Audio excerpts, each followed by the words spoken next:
It is 9 a.m. I'm Jay Harper with your top stories, a weekend weather forecast, as well as a last traffic report of the morning. That's coming up. The Supreme Court yesterday ruled the abortion pill mifepristone can continue to be mailed out pending appeal. More from ABC's Elizabeth Schulze. She's in D.C. This Supreme Court ruling does mean that the abortion pill will stay available by mail across the U.S., at least for now. The justice is putting on hold a decision by a lower appeals court that would have meant that doctors in every state could not prescribe mifepristone via telemedicine while this legal challenge plays out. Justices Samuel Alito and Clarence Thomas did dissent from this decision. Outside New York City, thousands of workers from one of the area's major transit lines prepares to go on strike tomorrow, as negotiations apparently aren't going anywhere. ABC's Stephanie Ramos has more. A 12-hour negotiating session between the MTA and Long Island Railroad unions ended late last night without a deal, leaving in place a potential strike for commuters tomorrow morning. The Long Island Railroad and unions representing roughly 3,500 workers are back at the bargaining table today, trying to avoid what could become the first LIRR strike in more than 30 years. While our weekend forecast looks pretty good, a serious stretch of severe weather takes aim at America's heartland this weekend, bringing high winds and increased wildfire risk to several states, especially in the Southwest. ABC's chief meteorologist Ginger Z reports. We want to see where most of them sparked up in the last 24 hours. It's from southwest Kansas through New Mexico, but many are burning just this week up into Montana and even Minnesota and Michigan. Today, it's critical fire danger from the northern plains right back down through Lubbock and New Mexico. That is the latest news, traffic, and weather. They are next. I'm Jay Harper, WTN News.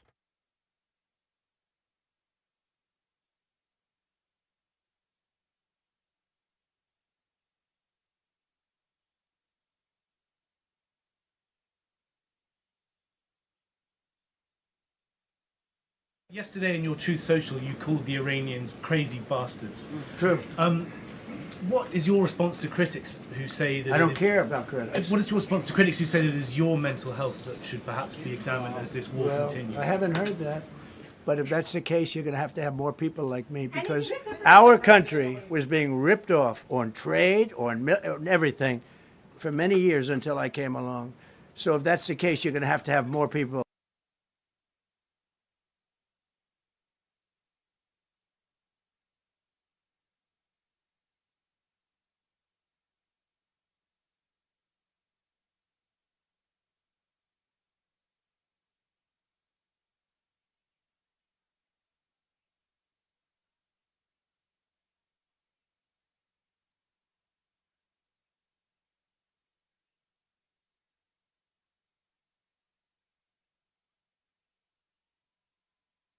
So this dude's dog wanders into the shot.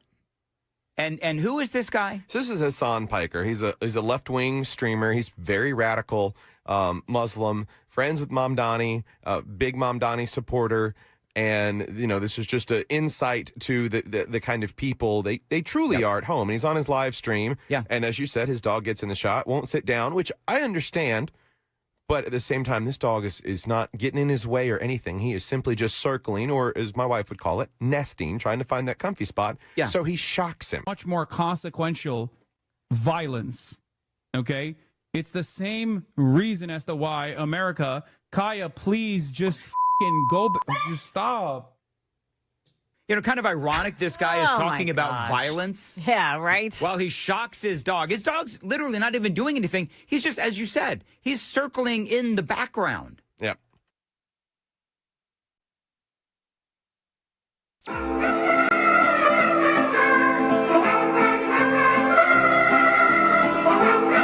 need to build a wall, and it has to be built quickly.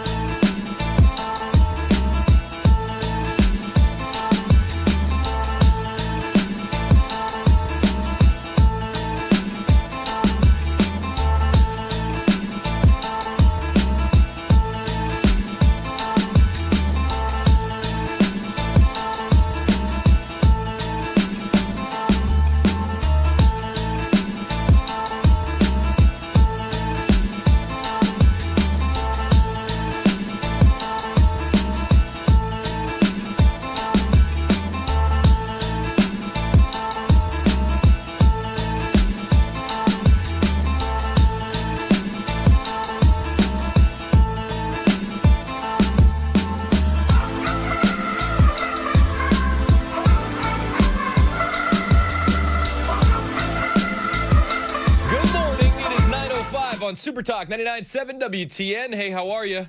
My name's Chris Hand.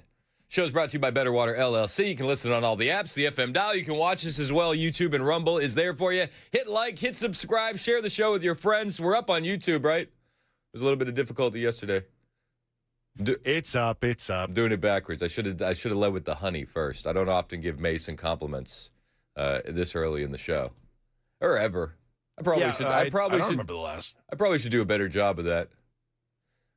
Mason got me breakfast this morning. Got your breakfast this morning. It was very nice. I got a steak, egg, and cheese from McDonald's, which is unparalleled to any of the other breakfast sandwiches. I know it's not real egg. I know it's not real steak, but it is real happiness. And for that, Mason, I salute you. So I'll tell you what. I was so sad when they took it off the menu. And then I was so happy when they brought it back. I could see your face lighting up as soon as you go. I don't often do it.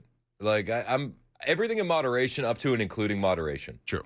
But today was a steak, egg, and cheese on a bagel day. Human never tastes so good. You know, that boot that they put in the steak, Matt Murphy's pushing for you to be able to have a pet raccoon. Well, I just ate raccoon, and I'm here for it. So thank you. Thank you, Mason. And the hash brown, divine.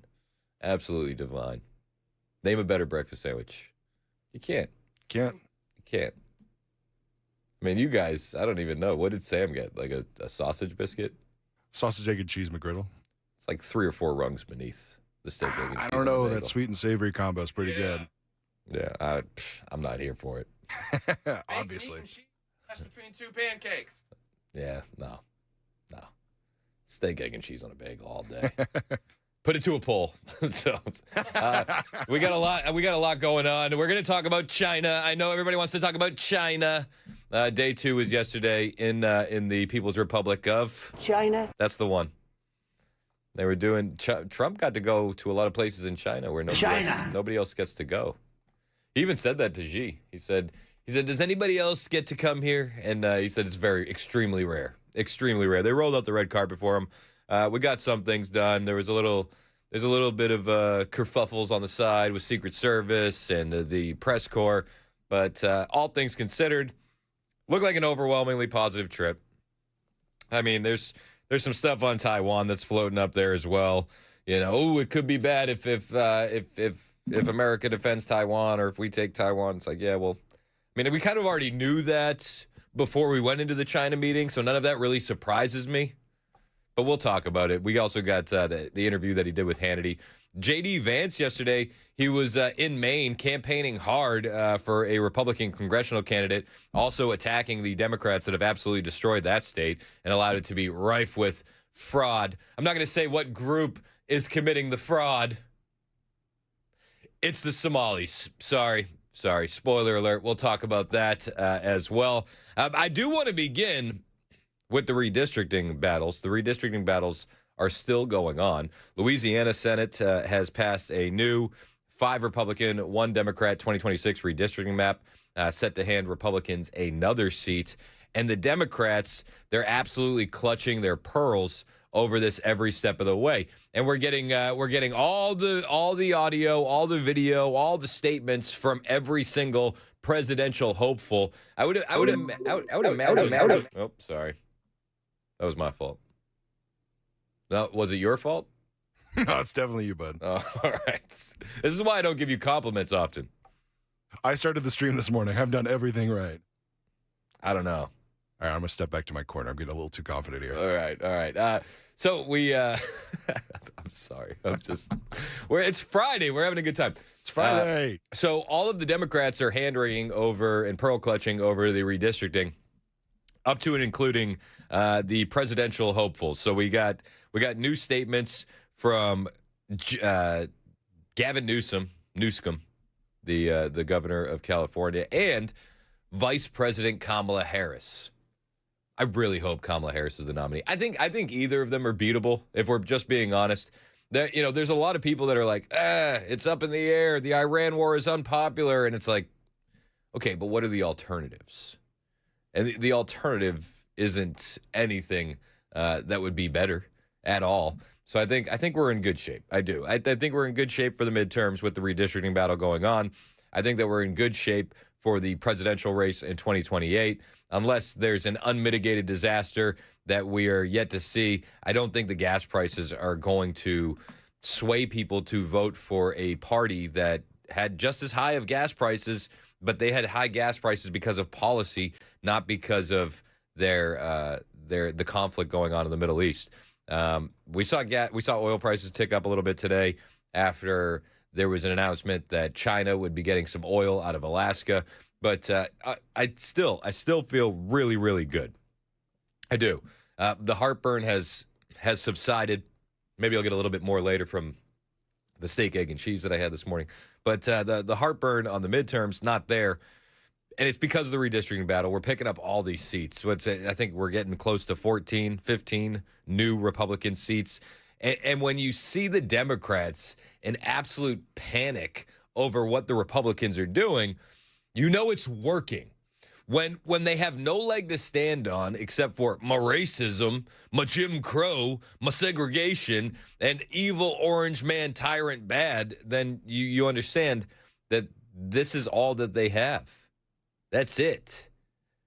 Old talking points that have been beaten to death. Kind of like how Joe Biden beat Medicare. This was Gavin Newsom yesterday. Jim Crow 2.0, it's sick. Stone cold racism in a scale I never thought I'd see in my lifetime. Never. It's Jim Crow 2.0. I thought it said Jim Crow 11. This is Jim Crow 2.0, it's sick. Stone cold racism in a scale I never thought I'd see in my lifetime. Never have seen in my lifetime. It's all happening. Bring us back to a pre-1960s world. It's jaw-dropping what's happening. It was jaw-dropping what Governor Landry did. He suspended a primary election where tens of thousands of people had already voted. Why? To redistrict 2 districts to eliminate black representation. I can't believe that we're experiencing this. My parents talked to me about this. I said, well, thank God it's not going to happen on my lifetime. And it's happening in real time. Jim Crow 2.0. Oh, my God. My parents said, Gavin, young Gavy, this could happen to you. If we don't stay vigilant, the world could get racist again, Gavin. He said, not in my lifetime, Mom. It'll never happen in my lifetime. Yet here we are. And everybody's so racist. Everybody's so mean. Everybody's so bigoted.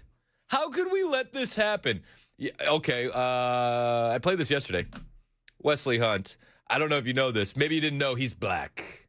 Wesley Hunt is black. And he said that your calls of Jim Crow and segregation and racism is, as Uncle Phil used to put it, bovine scatology, sir? I'm seeing a lot of talk from my colleagues on the left, too, as we shift toward this reinvigorated talk about Jim Crow and the past of this country. And as someone who is a direct descendant of a slave, as someone whose great-great-grandfather was born on a plantation, I can assure you slavery is over. What? Okay. Listen, obviously, Wesley Hunt is a member of the KKK. Obviously, Wesley Hunt is a bigot. Obviously, we need to trust Gavin Newsom, not a black member of Congress representing a white majority district in Wesley Hunt. Because clearly, I don't know. You tell me.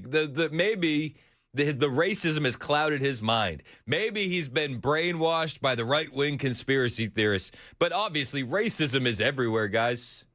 It's in the proof is in the pudding. And the pudding tastes like bigots. Okay. All right. Jim Crow is dead.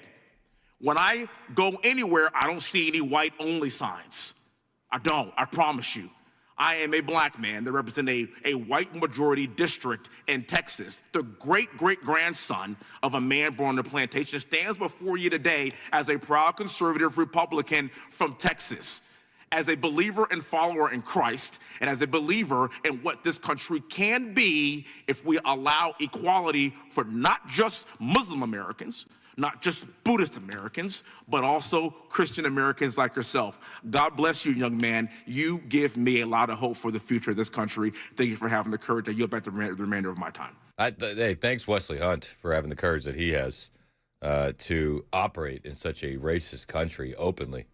It's stunning. It's brave. It's Jim Crow 2.0. This is Jim Crow 2.0. It's sick. Stone cold racism in a scale I never thought I'd see in my lifetime. Never. Isn't it amazing when you look at the two parties? There's victims and then there's victors, and you can't look at this political spectrum that we have without looking through these lenses. I saw a video that went viral the other day, and it was J.D. Vance, and he's talking about having kids in the White House, and it's Michelle Obama talking about having kids in the White House. And it goes back to this same lens. There's victims and then there's victors. And the Democrat Party wants you to think that you are a victim of just evil white supremacy. Nothing is ever your fault. Don't worry. We're going to fight this. And it's like, no. This is not the case. But they want you to feel like a victim. They want you to feel like you can't win in America. And it's just patently false. Everybody knows it, except for the Democrat Party. But I think at a certain level, they know it too. But they're just so absolutely hooked up, addicted on these talking points that they can't do anything else. This is the video I was talking about between J.D. Vance and Michelle Obama. They're talking about raising kids in the White House, right? And it just highlights beautifully the victim-victor dialogue between the two. There are certainly sacrifices that come along with this life. Our kids are little. We're going to have to move. There are also a lot of good things. It's expensive to live in the White House. What a blessing it is to be here. There were moments when I didn't feel like I got enough attention. We live in this beautiful, very protected mansion that the American people have gifted us. Many people don't know. I mean, much is not covered. Most of our meals are prepared for us, so we don't have to worry as much about cooking. You're paying for every bit of food that you eat. There are a lot of things that in some ways make having a baby easier. How do you raise kids in the White House?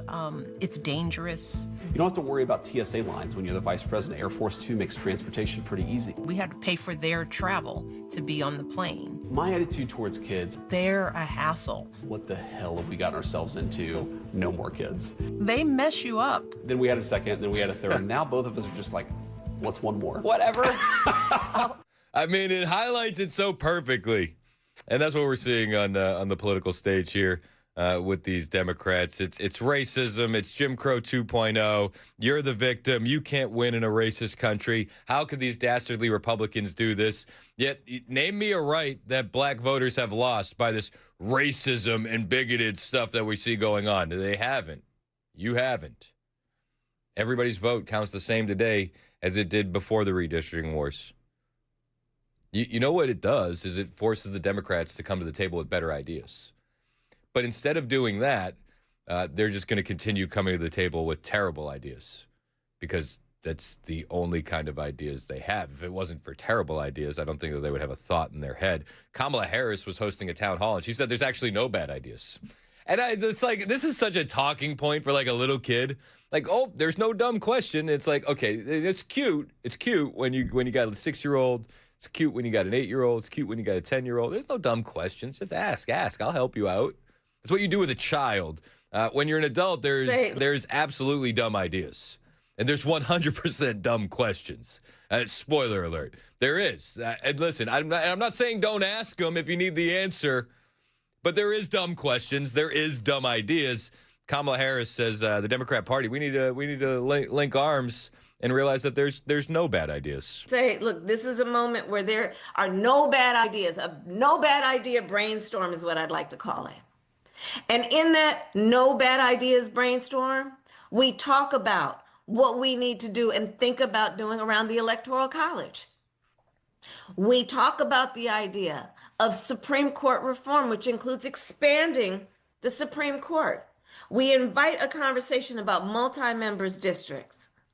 We talk about, look, that if we win the Senate, which we should and we will, then the Senate Judiciary Committee should have rules that they put in place so when these people come before as nominees to the Supreme Court and lie, that they are held to account and consequence. Not just that somebody goes on cable news and says they lied, but that there are rules in place to actually penalize people for lying to a Senate Judiciary Committee. That we agree that it is right to have ethics rules for Supreme Court justices. And let's put those in place. Let's talk about statehood for Puerto Rico and D.C. These are the things I think that we've got to do. We've got to neutralize these red states from cheating. Remember, guys, it's cheating when red states do it. It's mud democracy when blue states do it. When she says there's no bad ideas, that's just literally all they are.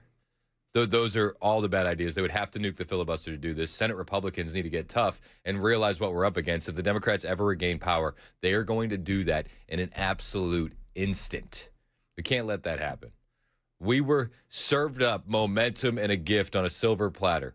Luckily, some very, very badass, brave, ballsy states have stepped in to the arena and done what Senate Republicans couldn't do, and they're actually fighting.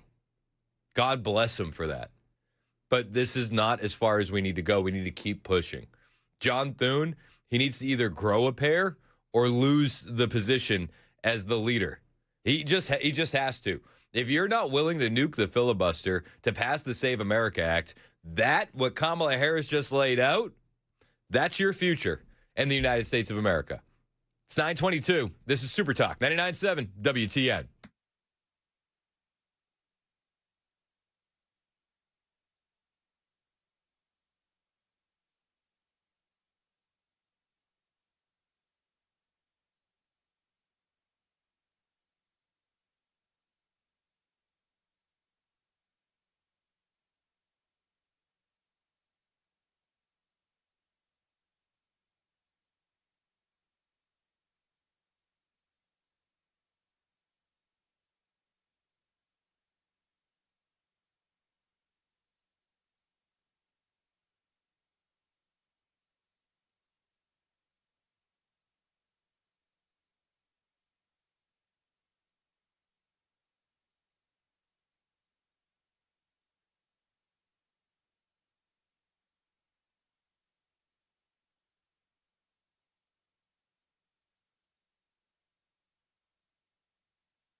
So, will China really assist in the reopening of the Strait of Hormuz? A former Defense Department official weighs in. Also, the U.S. increasing pressure on Cuba.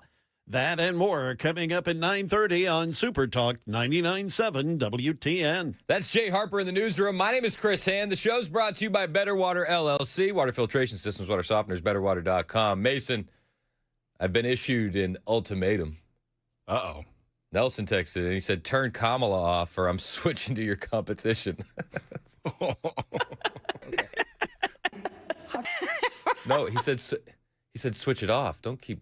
Oh, we don't want to bad. lose Nelson. My bad. Anecdotally, we're the #1 show in all of Middle Tennessee for guys with the name Nelson. I'm here for it. #1. Stick around. We'll get rid of Kamala soon. We will. There's no bad ideas except switching away from Super Talk. You can find us on all the apps, the FM dial. You can find us on YouTube and Rumble. Hit like, hit subscribe, share the show with your friends. I had no idea. how racist we were, how bigoted we were. But Gavin Newsom, he told me, and I've learned that with Gavin Newsom, you just got to trust. You just got to believe. He's fixed so many problems in California. At this point, he deserves the benefit of the doubt. What? Sorry. He cleaned up the homeless. He cleaned up the poop in the streets. That was during the trip from Xi in China. That was when the boss rolled in. But he's done some things. Oh yeah, I gotta. Well, he built that train. No, he didn't. Nope. Well, he's the favorite. he's the clear-cut favorite. He's preferred. No matter how you slice it, that guy, listen, people like him. People like a used car salesman. For some reason. I don't get it. I really don't. California's an absolute mess. Gavin Newsom is to thank. He sees racism everywhere he goes. Black representation. I can't believe that we're experiencing this. My parents talked to me about this. I said, well, thank God it's not going to happen on my lifetime. And it's happening in real time. Anti-woke is anti-black. All these attacks on DEI, it's anti-black. Level of racism is sick. Anti-woke is anti-black? I thought anti-woke was meaning that we don't want you to chop off healthy body parts of our kids. I thought anti-woke meant that we don't want you pushing radical LGBTQIA2S ideologies in our public schools. I thought anti-woke meant, just not being ridiculous. Anti-diversity means anti-black? No, actually, it doesn't. It means going back to meritocracy. In fact, DEI is inherently anti-white. Yet you never hear anybody complaining about that. It's 9:30 on Super Talk 99.7 WTN.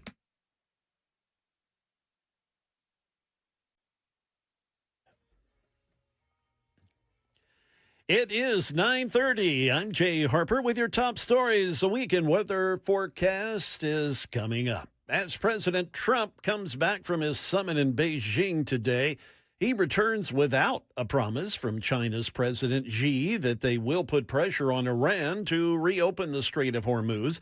But according to ABC News contributor and former Defense Department official Mick Mulroy, it's a move that, even if successful, would be unlikely to force Iran's hand on the strait. They are allies. China provides a lot of support to Iran. Iran sells a majority of its oil to China. But ultimately, Iran views the Strait of Hormuz as its only real leverage point. They can't actually fight the United States military.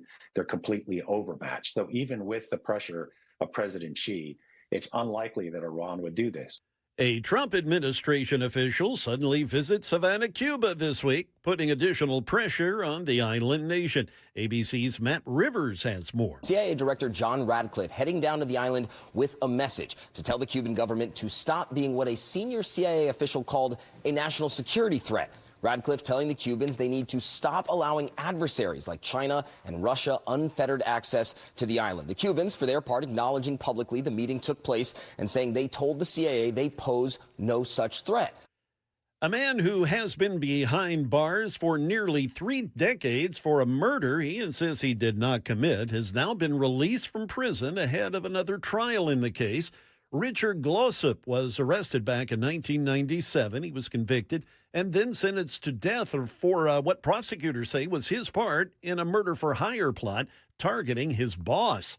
Glossop has maintained he had nothing to do with any of it. More from ABC's Andrea Fujii. Last year, he was granted a new trial after the Supreme Court agreed that prosecutors had knowingly allowed false testimony from a witness. State officials vowed to retry him, so he remained behind bars until a judge stepped in yesterday. Glossop is now required to wear a monitoring device as he awaits his coming court dates. That is the latest news. Weather's next. I'm Jay Harper, WTN News.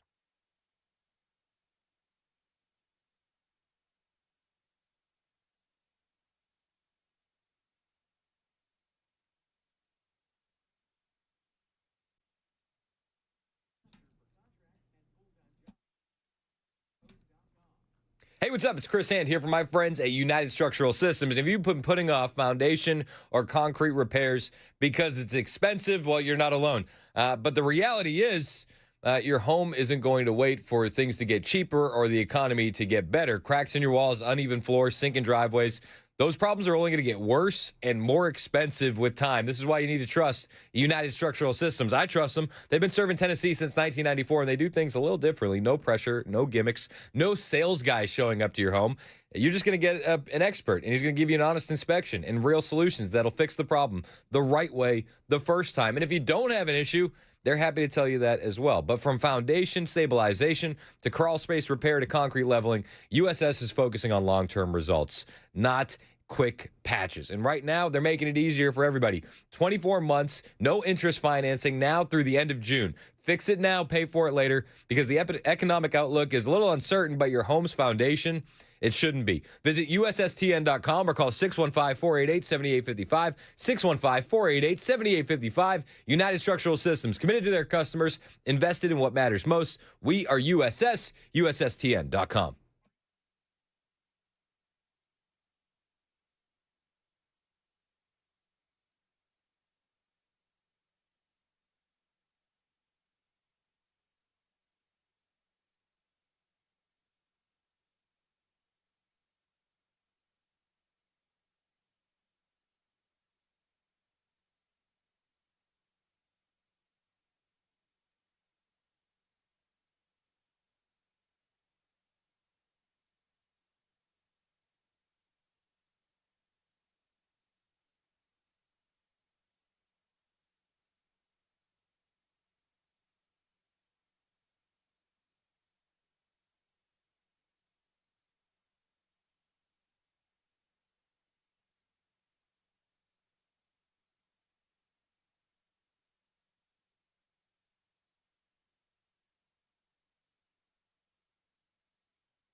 Pete Hegseth speaking earlier. They've gathered all of the top generals in the entire world, brought them to Quantico and said, stop being fat and gay. Maybe I'm paraphrasing a little bit, but that's generally the message that we're getting. No more identity months, DEI offices, dudes in dresses. No more climate change worship. No more division, distraction, or gender delusions. No more debris. We are done with that shit. Standards must be uniform, gender neutral, and high. Frankly, it's tiring to look out at combat formations, or really any formation, and see fat troops. Likewise, it's completely unacceptable to see fat generals and admirals in the halls of the Pentagon. But if the words I'm speaking today are making your heart sink, then you should do the honorable thing and resign. Stop being so fat and so gay. Let's focus on the mission. If you can do the job, you're welcomed here. No matter your sexual orientation or your skin color, but we're getting back to merit.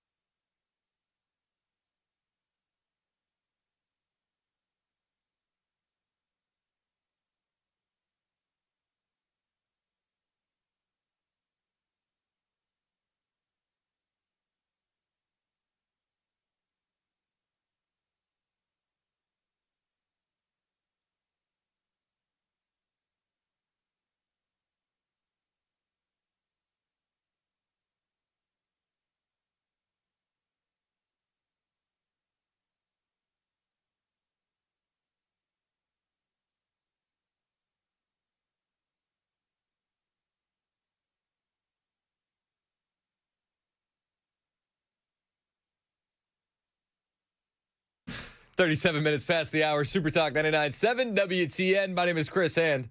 Show's brought to you by Better Water LLC, water filtration systems, water softeners, betterwater.com.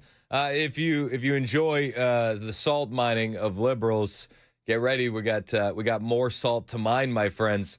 The Supreme Court has just blocked Virginia Democrats from reinstating their 10 Democrat, 1 Republican map. Fox News reporting this moments ago. Virginia Republicans are asking the Supreme Court not to interfere with a ruling that struck down a Democrat-drawn map passed by voters. Attorneys for the Republicans say this, quote, they ask this court to stay a state Supreme Court's judgment on a state constitutional issue governing the state constitutional amendment process, all so that they can redraw congressional districts weeks before early voting begins in the primary.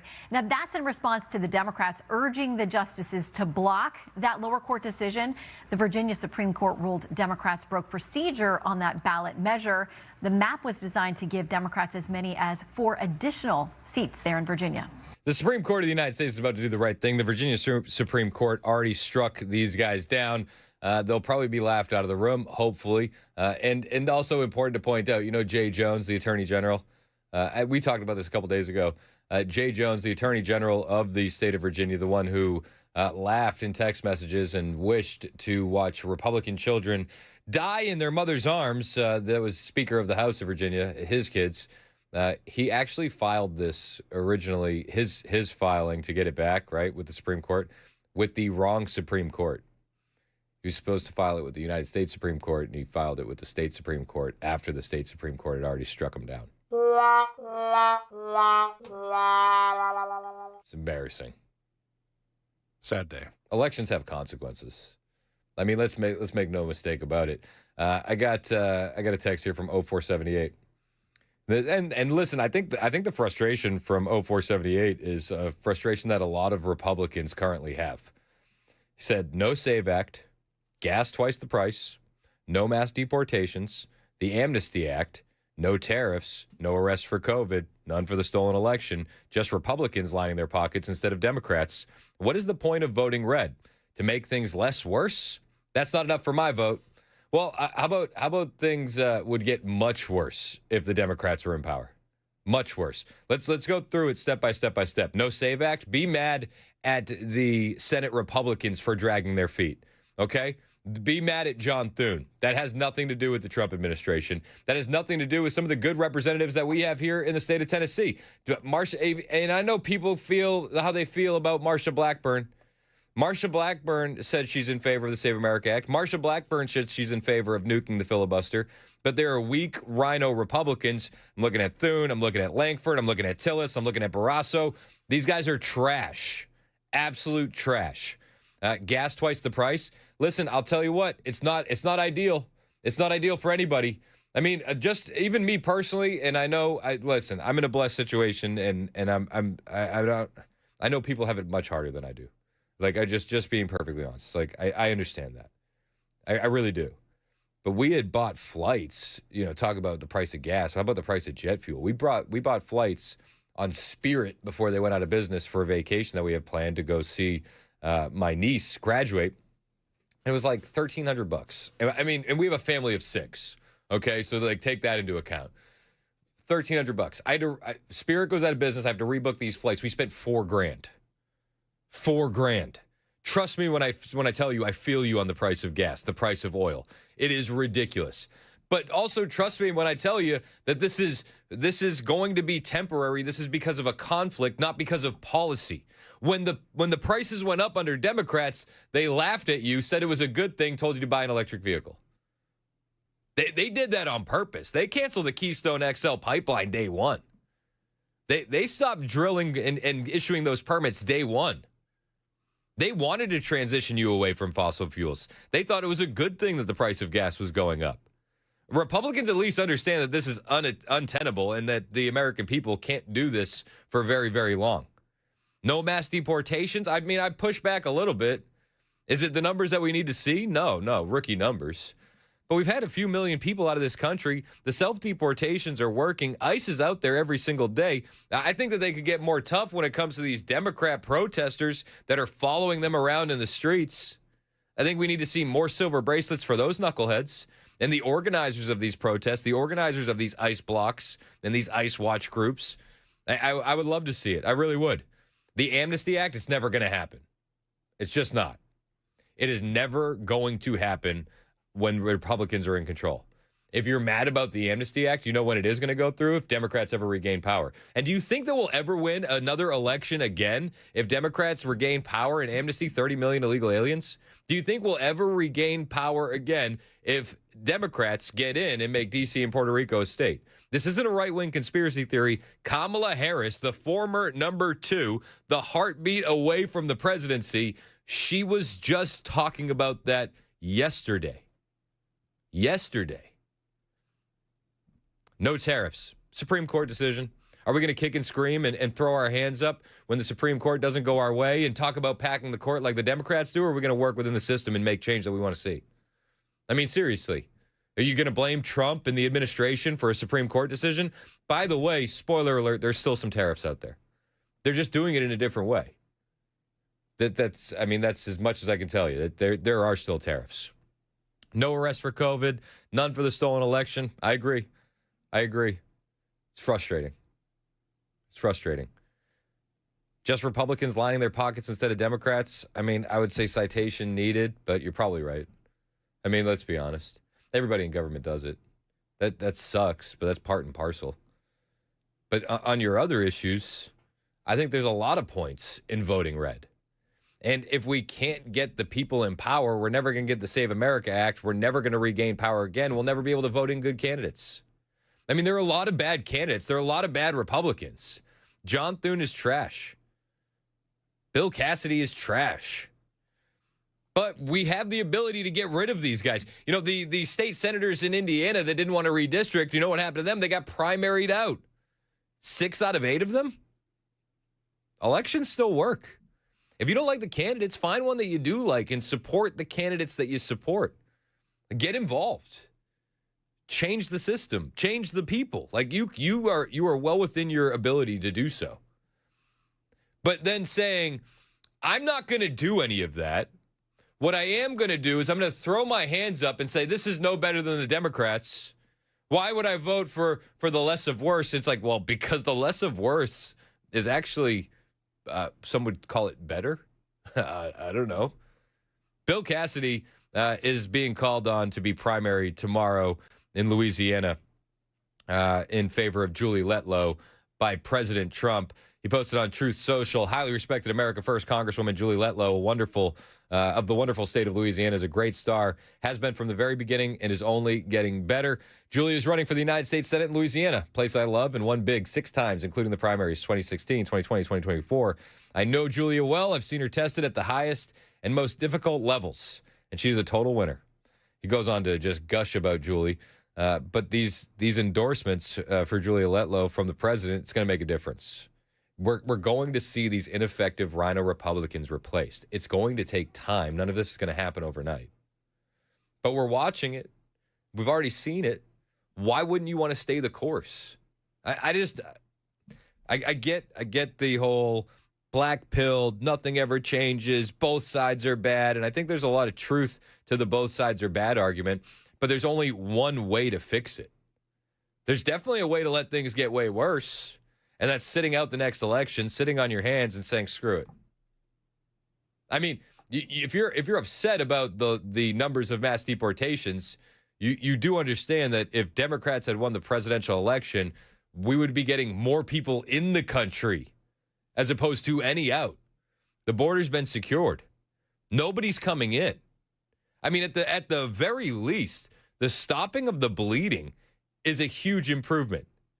The anti-fraud task force going after the billions upon billions of dollars that are being wasted and stolen from you and I, that's a good thing. The reshoring of manufacturing, that's a good thing. The trade deals, the respect on the world stage, these are good things. I understand the Iran conflict is really putting a wet blanket on a lot of conservative voters. I do. I get it. I understand the gas prices piss a lot of people off. I do. I get it. I just would make the argument that all of those things are temporary. And you're going to, if you sit out the next few elections, you're going to create a situation where all of these temporary headaches become permanent problems in this country. And then we'll lose the country, 100%. Kamala Harris said it herself. There's no bad ideas in the Democrat Party. We need to talk about making D.C. and Puerto Rico a state. We need to talk about packing the Supreme Court. These are all things that the highest levels of the Democrat Party endorse openly. Say, look, this is a moment where there are no bad ideas. A no bad idea brainstorm is what I'd like to call it. And in that no bad ideas brainstorm, we talk about what we need to do and think about doing around the Electoral College. We talk about the idea of Supreme Court reform, which includes expanding the Supreme Court. We invite a conversation about multi-members districts. We talk about, that if we win the Senate, which we should and we will, then the Senate Judiciary Committee should have rules that they put in place so when these people come before as nominees to the Supreme Court and lie, that they are held to account and consequence. Not just that somebody goes on cable news and says they lied, but that there are rules in place to actually penalize people for lying to a Senate Judiciary Committee. That we agree that it is right to have ethics rules for Supreme Court justices. And let's put those in place. Let's talk about statehood for Puerto Rico and D.C. These are the things I think that we've got to do. We've got to neutralize these red states from cheating. And they're willing to cheat to do that. You can be mad about the current state of the country, but I'm telling you, if you're sitting on your hands in the next couple of elections, things are never going to get better. They're only going to get worse. Taking the black pill is not the move. It's just not. Pushing Republicans to do the right thing in the Senate, that's a high priority. Getting rid of rhino senators, that's a high priority. It's not the MAGA agenda here that is failing. It's the Republican Party that is flailing. These things are very, very different. Bobby in Nashville, you're up on Super Talk. What's up, Bob? Hey, brother, I could rattle off on a lot of topics, but I'm not going to take up all your radio time. But everything she just said, if you listen real closely, that's everything that they've done. They did everything they accused the Republicans of doing. But this John Thune, I talked to Miss Mindy down there at WOC this past weekend, and she had a name for him. John Thune the buffoon. Yep. And, yeah, brother, here's the deal. Trump's going to do okay, man. Everybody, I mean, I'm hit with the gas prices, and like you say, I'm not in as bad a shape as a lot of people. But once they got over there, man, and they're up to game 3 right now, Trump's up 2-1 in the Chinese checkers. So I'm pretty sure we're going to be okay on that end. But, man, I don't know, man. These people, they don't understand. The Republicans, I don't know, man. I mean, they're just, like you say, rhinos. Marsha Blackburn, she's not going to do anything. She's running for governor in Tennessee. She's going to get her 2 terms in. But if anything, she ought to be clobbering at John Thune. Hey, man, get this passed. Get this passed. Let's get this. They don't care. None of them do anymore. So, I'm just going to leave it at you. I want your intake on it. I do agree on the Marsha Blackburn thing that she should be clobbering John Thune. I gave her ample opportunity to take aim at John Thune, especially with her leaving the Senate. You know, I mean, for all intents and purposes, she's probably going to walk into the governor's office here in Tennessee relatively easy. I wish it was more competitive, but nobody's really stepping up. And there are candidates I like. I really do like Monty Fritz a lot. Like, personally, I think he's a great guy. But when you look at Monty's campaign, and I would tell him this to his face, there is a low energy behind it. And you are not going to capture the hearts and minds of people without having a huge online presence. And he hasn't done it there. And that's one of the battlefields that you could absolutely take. You could absolutely overtake Marsha Blackburn if you had a maximum virality campaign. If you hired a 22-year-old that knew how to edit video, knew how to dominate social trends, you were reacting to everything in real time, you could beat Marsha Blackburn. You could. Honestly, you could. But nobody's doing that. John Rose isn't doing that. Monty Fritz isn't doing that. I mean, you could go hard. Like, I don't need to to tell you the playbook. I'm sure a lot of the listeners understand what the playbook would be. But I think that's the big problem there. Nobody's really going for it. I don't know why Marsha Blackburn isn't going harder against John Thune. I don't know. Does he have dirt on people? I mean, don't forget who John Thune is. John Thune did not want President Trump to be the nominee in 2024.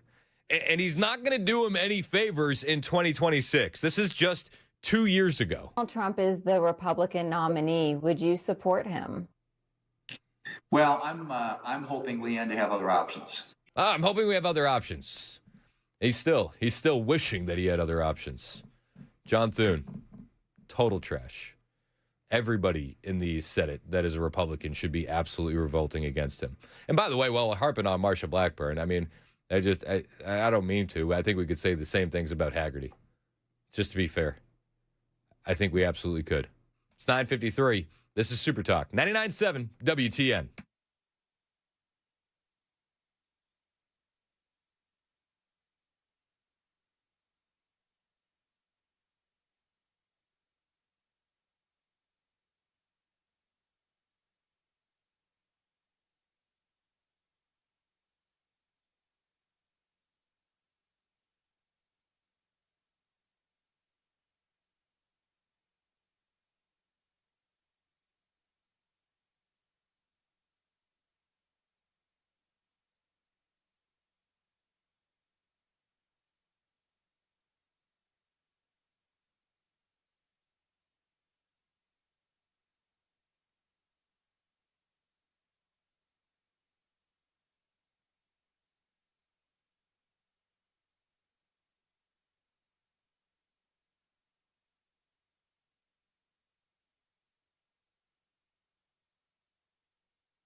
Hey, it's Dan Mandis from Super Talk 99.7 WTN and Nashville's Morning News. I'm here with Chris from USS, United Structural Systems. He's checking out my basement, my foundation, my crawl space to see if there's anything wrong. Fingers crossed.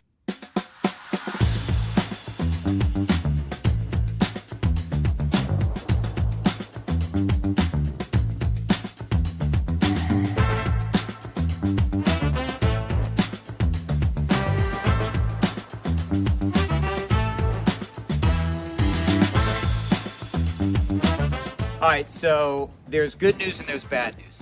The bad news is we found some cracks in my basement wall. The good news, I've got Chris here who's going to walk me through the next steps. Yes, so unfortunately, your house has been subject to the pressure of the dirt. The hydrostatic pressure, heavy dirt pushes on foundation walls, and you got a little bit of what we call bowing. So that wall is pushed in a little bit. But we have a lifetime warranty solution for that. So we install, usually in a day or two, this can be done in most situations. We install carbon fiber straps, which keep the wall from moving inward at any point in the future. It's a lifetime warranty for anybody that ever owns this house. So it's a quick and routine thing that we do, but it yields some long-lasting benefits. It's a great selling point if you want to sell your house. Absolutely. Good thing about our warranties is they're not only transferable, like the contract says, they're automatically transferred when you sell your house. So you don't have to sign any paperwork or even send us an email saying that you sold your house. Warranty would transfer to the next owner.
Media reports are saying that the Putnam County Sheriff's Department is investigating an alleged bomb threat at Cane Creek Elementary School today. Again, that is in Cookeville, well east of us, but we'll have any breaking news on that, in addition to a story about a change in U.S. troop presence in Europe. We've got more as well coming up again at 10 o'clock on Super Talk 99.7 WTN. That's Jay Harper in the newsroom. We're lucky to have him, keeping us updated on all the things going on at Cane Creek Elementary. We got a couple texts on that as well. We appreciate you looking into it, Jay. If we get any updates, we will bring them to you as quickly as humanly possible.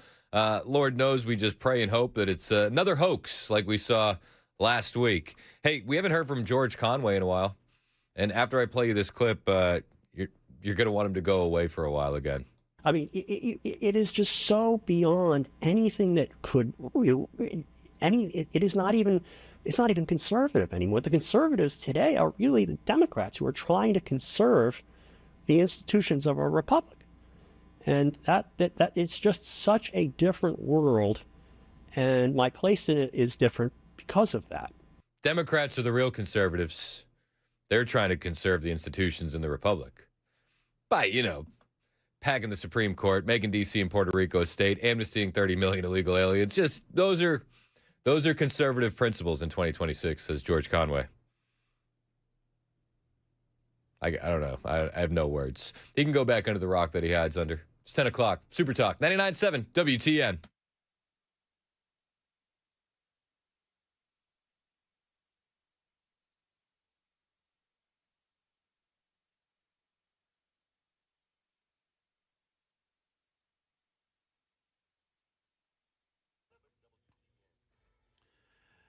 One minute, pardon me, 1 minute past 10 a.m. I'm Jay Harper with your top stories. We'll get you that weekend weather forecast here shortly. As we mentioned a moment ago, the Putnam County Sheriff's Department is investigating an alleged bomb threat at Cane Creek Elementary School. That from earlier today, that in Cookeville, Tennessee. And the school has been placed on lockdown. That's all the information that is currently available. An investigation is underway. The Pentagon has abruptly changed plans and decided not to send a brigade of about 4,200 troops from Fort Hood, Texas to Poland. The Army's 1st Cavalry Division, 2nd Armored Brigade Combat Team was scheduled to rotate in and replace an outgoing armored unit. ABC's Steve Bannon spoke with the ABC News podcast called Start Here. This is taking away a huge armor formation full of tanks and artillery, about as muscle flexy as you get when it comes to a military deployment abroad.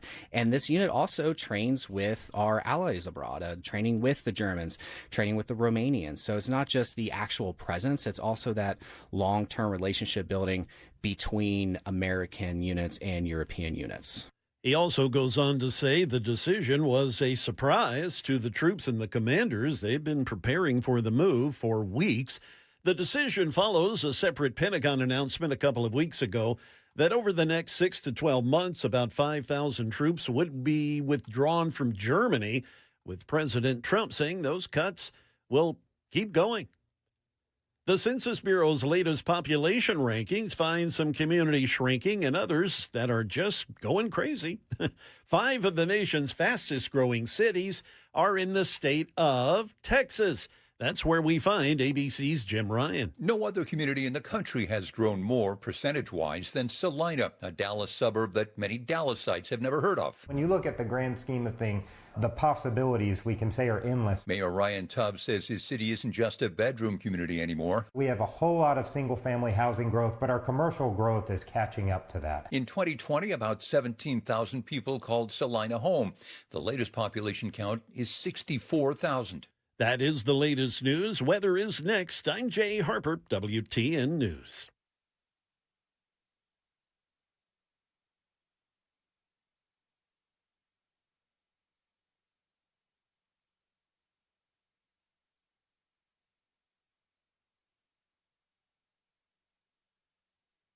Hey, this is Pastor Al, and join us on Super Talk 99.7, Sunday evenings from 7 to 8. We're going to look at the news from a biblical perspective.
10:06 on Super Talk 99.7 WTN. My name is Chris Hand.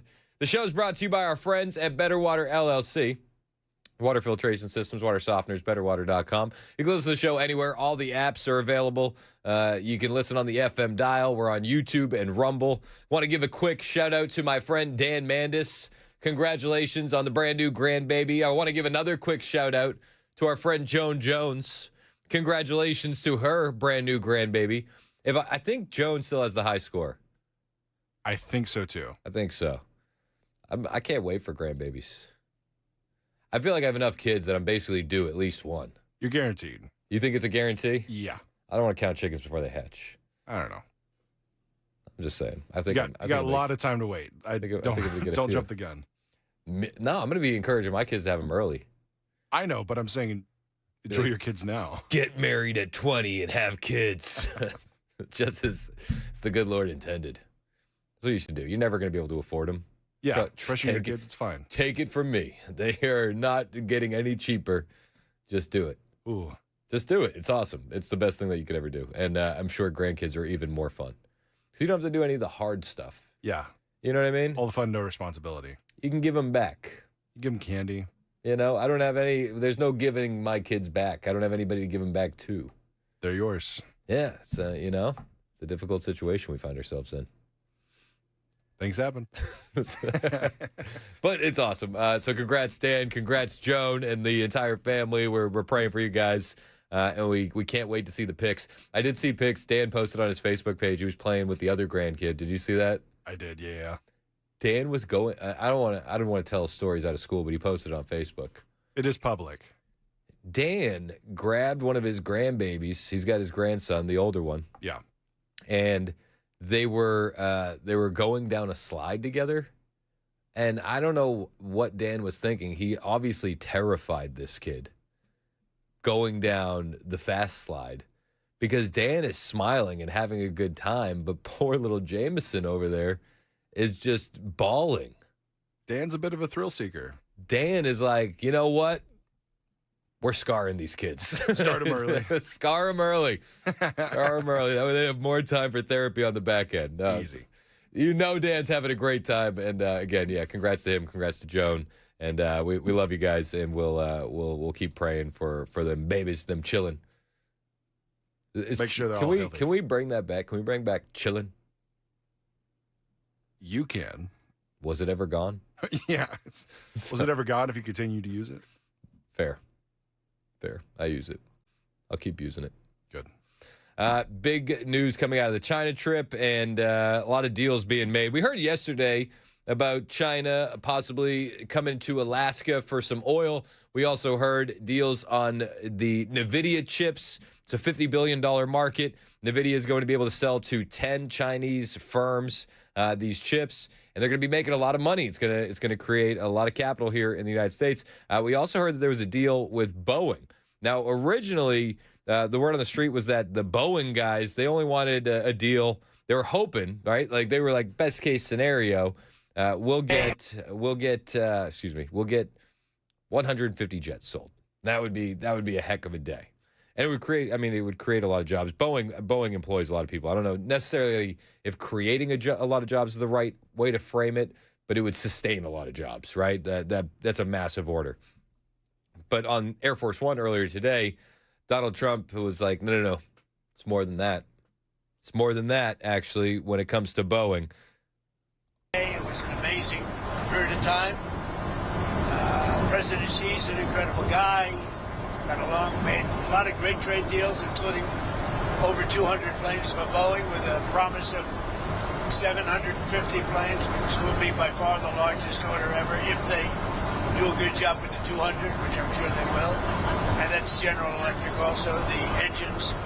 So they're buying General Electric. So it's approximately 450 engines, 200 planes, and a promise of up to 750 if they do a good job. We had an amazing time. It was a very historic. Oh, look. A promise of up to 750 if they do a good job. Now, it is Boeing after all, so let's not, chickens and hatching. But the Boeing stuff, that was pretty bad a few years ago. Has it calmed down, do you think? I don't know. I haven't heard any headlines where the Boeing jets were falling out of the sky. Do you remember when there was a time where it was like, oh, you're flying somewhere. I hope you're not on a Boeing, right? Do you remember that?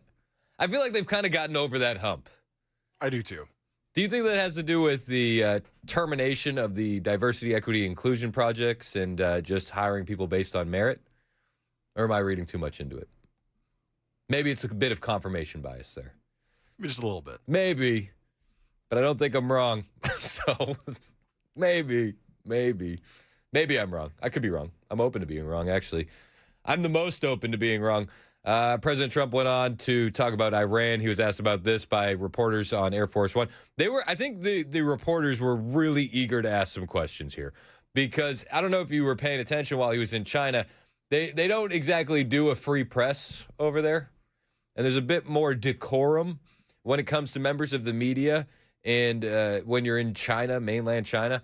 So you're not allowed to just shout questions at the president, which is usually how they get their questions across. And to his credit, Donald Trump always stops and he answers those shouts. And he tells the press what they want to hear or what they don't want to hear or just gives them what the answer is. But he was asked about Iran while on Air Force One. And he was asked about the latest Iranian proposal. Sir, I know there'll be a lot of questions around the China trip, but just first on Iran, have you rejected the latest proposal from Iran, or where does that stand? Well, I looked at it, and if I don't like the first sentence, I just throw it away. What was the first sentence? An unacceptable sentence. Because they're fully agreed, no nuclear, and if they have any nuclear of any form, I don't read the rest of it. So 20 years is not enough for you, it's got to be a permanent. No, 20 years is enough, but the level of guarantee from them is not enough. In other words, it's got to be a real 20 years, not a big one. You've got to get all the fuel out and no more production. We have to get everything, but we're not even talking about, I call it the nuclear dust. Came up with a term which seems to have caught on. I'm talking about because they would not remove the... And they said that they can't remove it because they don't have the technology to remove it. And we've heard that before. He said that there's only two nations in the world that would be able to retrieve that said nuclear dust. It would be America or it would be China. Back on the China front, while aboard Air Force One on this gaggle, he said that Xi, behind closed doors, agreed with him that Iran can't have a nuclear weapon. I heard him out. Are you going to change your wording? No, I didn't make a comment on it. I heard him out. I have a lot of respect for him. On Iran, it's very interesting. He feels strongly they can't have a nuclear weapon. He said that very strongly. They cannot have a nuclear weapon, and he wants them to open up the strait. But as he said, they closed it, and then you closed them with a smile. And it's true. We control the strait. And they've done no business, literally they've done no business in the last 2.5 weeks, which is approximately $500 million a day. So we're doing very well on all fronts. On the no business front, there are reports that they have run out of storage capacity for their oil, which means that they have to stop pumping, which is incredibly detrimental to Iran because if you stop pumping, they say that even when you restart, you're never going to get it back up to that full capacity that it once was at. So the storage is full. The pumping has stopped. There's also reports coming out of Iran that they don't have any money. There's mass layoffs going on everywhere and that they aren't even able to pay their soldiers. Now, I don't know if these reports are accurate. I don't know if it's a bit of propaganda. Maybe it's somewhere in the middle, but that's what we're hearing. And Iran doesn't have a free press, so it is tough to get a read on the situation over there, knowing, and we do have to understand that all the information that we're getting on that is coming through an American or an Israeli lens, and we do have to attack that with that in mind. But it wasn't just the press who was eager to ask questions from the president after the China trip because of the decorum. They weren't allowed to shout questions at the president.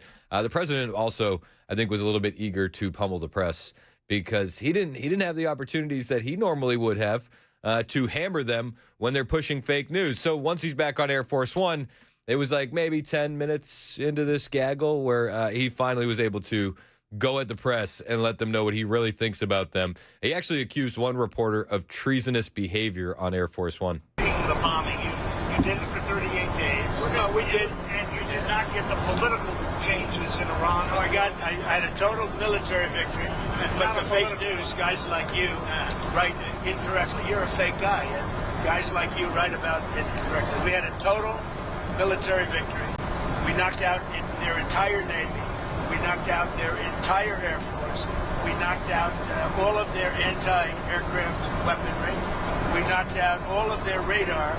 We knocked out all of their leaders, number one, and then we knocked out all of their leaders in the 2nd Division, and we knocked out numerous of their leaders in the 3rd Division, and they're very confused. We've had a total victory, except by people like you that don't write the truth. You know, you should write. I actually think it's sort of treasonous what you write, but you and the New York Times and CNN, I would say, are the worst. So on another war. You should know better, Dan. You know, you're a professional. You know better. Your editors tell you what to write, and you write it. You should be ashamed of yourself. This is another war. Is there any I actually think it's treason. When you write like they're doing well militarily and they have no Navy, no Air Force, no anti-anything. By the way, we knocked out 85% of their manufacturing for the missiles. We knocked out everything. We haven't knocked out other than one bridge that we did because they misbehaved. But we have bridges we could knock out. We could knock out their bridges and their electrical capacity within 2 days. We could knock out the whole thing. And then I read the New York Times and they act like they're doing well. And everybody does it. That's why your subscribers are way down. You know, the Times subscribers are way down because it's fake news.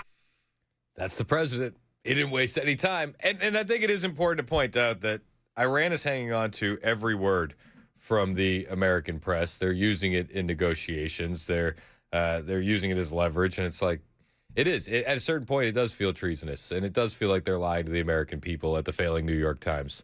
And I love that Donald Trump doesn't hold back. That he didn't just go after the New York Times. He also had some thoughts on the BBC, and he said one reporter, you kind of heard him interrupting there, his back and forth with the reporter from the New York Times. He's from the BBC, and he goes to get in a question, and Trump goes, wait, who are you with? Investigation. But that is under investigation. Are you able to confirm yet that it was a U.S. missile? Who are you with? BBC, for the radio. Fake BBC. You mean the ones that put AI in my mouth? The ones that had me saying a statement that they now admit was not true? The ones that put terrible words in my mouth and then had to admit that it was fake? The ones that are being sued now for $5 billion and don't know what to do. You're with BBC? They're another fake outfit. Yeah. He doesn't even let him get a question. Oh, you with the fake BBC? Are you embarrassed? Who let you on the plane? Get him a parachute and get him out. I'm here for it. After he was talking about the BBC, he did get a question about Keir Starmer. I don't know if you've been paying attention to British politics. I don't overly pay attention to British politics. I'm not a British politics expert, but I think I said this yesterday. I know abject failure when I see it, and I think that looks like Keir Starmer. He was asked, the president was, if he believes that Keir Starmer should quit, should he resign? Well, we were talking about Britain, but Keir Starmer, the Prime Minister there, is in a lot of trouble. I know you were asked about this. Well, he's in trouble for 2 reasons, energy and immigration. He's very bad on energy. He should open up the North Sea. He's got a coal mine, and he should open up oil in the North Sea, and he doesn't. They have a tremendous value. You know, they buy their oil, a lot of it, from Norway. Norway gets it from the North Sea. Not as good an area as Scotland and the UK has. So they're paying Norway a fortune for oil that they take out of the North Sea. Do you think Starmer's going to survive as Prime Minister? It's a tough thing, unless he can straighten out immigration where he's weak. And if he doesn't start drilling and stop with the windmills all over the place that are causing havoc. They're causing havoc. Most expensive form of energy. They kill the birds. They're unsightly. They're ruining the landscape. If he doesn't stop with the windmills, he's got to do energy. He's got to open up the North Sea. You know, he's got one of the greatest oil finds anywhere in the world, and he's not using it. And I tell him that. He's not using it. Keir Starmer's an idiot. I mean, he's absolutely right on both the green energy and the immigration. On the immigration front, I mean, we've seen England be absolutely invaded, both literally and culturally. We've seen the Muslim rape gangs. We've seen the Sharia no-go zones, and we've seen British citizens being punished for calling it out, sometimes worse than the rapists get punished. It's disgusting. On the green energy front, I mean, when are we going to stop the green energy scam, the windmills, the solar panels? Like, at the same time, we invest all of this money in this infrastructure all over the world for these windmills and this solar panels. And then we still have to invest in our crumbling infrastructure behind the scenes as a backup when it inevitably fails, as it always tends to do. And it's like we're throwing good money after bad with this stuff. It's crazy. Keir Starmer has a lot of problems. He's going to be out. I don't think he survives this. The president, a little bit more rosy. He's got to fix some things. Everybody knows he's not fixing any of those things. He's not the man for the job. He never was. 1022. It's Super Talk 99.7 WTN.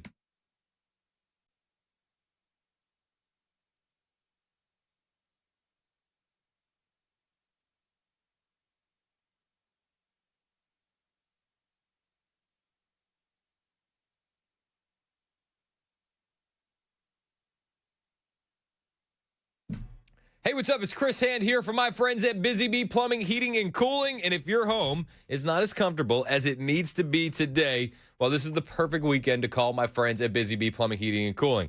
Honestly, it's the best time to do it because they have some strong offers going on right now. You can get special financing on a new HVAC system, 12 months, no payments, no interest, no prepayment penalties.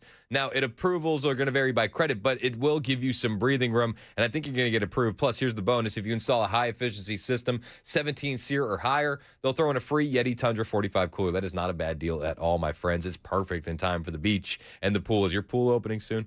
You don't have to worry about the pool if your AC is working good. And if you're more focused on air quality, you can check out their Healthy Hive package. It includes an electronic air cleaner, a whole home UV system. Normally that runs about $2,800. Right now, you can get it installed for $22.99. They'll handle the TVA rebates for you as well, so you're saving even more money on top of these great deals, not having to deal with any of the paperwork. We're talking about $800 back on mini splits, $500 to $800 on heat pumps, and even $50 back on AC tune-ups. And if you got plumbing issues, well, you're in luck. You can get $300 off whole home drain repipes, $500 off water distribution repipes. So whether it's heating, cooling, plumbing, Busy Bee, they got you covered, man. 615-775-7833, 615-775-7833, or you can always click the website, busybeehvac.com.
So, with the rising gas prices, how are vehicle sales? Well, we'll hear from one U.S. automaker's CEO about all that. Also, the Census Bureau releasing some interesting statistics. That's all coming up at 10:30 on Super Talk 99.7 WTN. That's Jay Harper in the newsroom. It is 10:26 on Super Talk 99.7 WTN. Oh, was that me? No, it was you. Remember when I gave you a compliment earlier this morning? You remember? Sorry. Thank you for the steak, egg, and cheese breakfast sandwich. That's if I don't have anything nice to say, I won't say anything at all. That's the one we were looking for.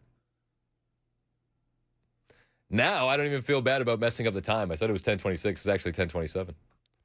We're on track now. Super Talk 99.7 WTN. My name's Chris Hand. Mason Fleming's producing. Jay Harper in the newsroom. Headlines on the way in less than 3 minutes here on Super Talk. Matt in Fairview. What's up, man? How are you? You're up next on Super Talk. There you are, Chris. You're doing an awesome job, bud. Hey, now, your boy Trump, he has got the blueprint to fix this thing. The blueprint's there. He just needs to pass another Inflation Reduction Act and then address shrinkflation. Shrinkflation is a pure problem. He does that, we're good to go, bud. I mean, you're obviously being completely sarcastic when you say pass another Inflation Reduction Act. No, it worked the first time. Dead serious. The first time it worked. Do it again. Yeah, he's trolling. He's trolling. I mean, listen, I think that the inflation's going to go up. I'm not hiding from that, and I think it's because of gas prices. It ripples through the economy faster than anything else. But once gas prices come down, that'll come back to earth as well. You there? He hung up. I don't mind a good little troll. Me neither. But I'm more here for a conversation. Yeah, talk to me. I mean, also the Biden Inflation Reduction Act, it had nothing to do with inflation. You had billions of dollars in subsidies and tax credits for clean energy, EVs, solar, etc. And they said it injected money into the economy, but it really just injected printed money into the economy. It was an absolute joke. You know what's actually going to help the economy here soon, which was just breaking a little while ago. It's not breaking. We've actually known this for a while. Do you have the party horn ready? Because today is Jerome Powell's last day as the Federal Reserve Chairman. You know what's hurt the economy more than anything else? Jerome Powell's partisan antics and unwillingness to lower interest rates. Yeah. That is going out the window today. Kevin Warsh, he's taken over. It really is going to help. It's going to help working families. It's going to help us get better interest rates on homes, credit cards, auto loans. You're going to be paying less. And you know who else is going to be paying less? It's going to be the United States government. If the interest rates go down, we're saving money on the national debt. Like, this is a good thing. If you're going to be mad at Trump about the economy, I get it on the gas prices, and I think you have a place to ding him there. I really do. But you can't look at what he's doing with the economy and compare it in any reasonable way to what Biden did with the economy intentionally. It's 10:30 on Super Talk 99.7 WTN.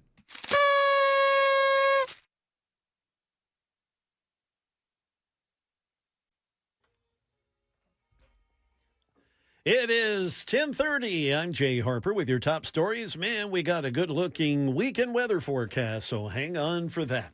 In an exclusive interview, the CEO of General Motors tells ABC News business correspondent Rebecca Jarvis that despite the rise in fuel prices, vehicle sales are doing pretty well, at least so far.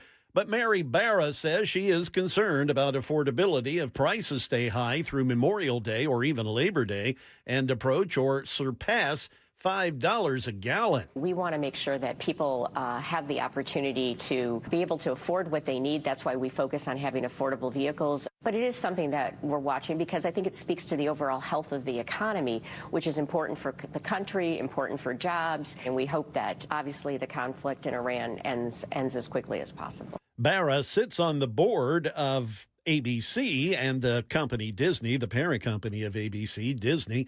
Barra and Jarvis were talking at the only Corvette factory in the world just up the road in Bowling Green, Kentucky.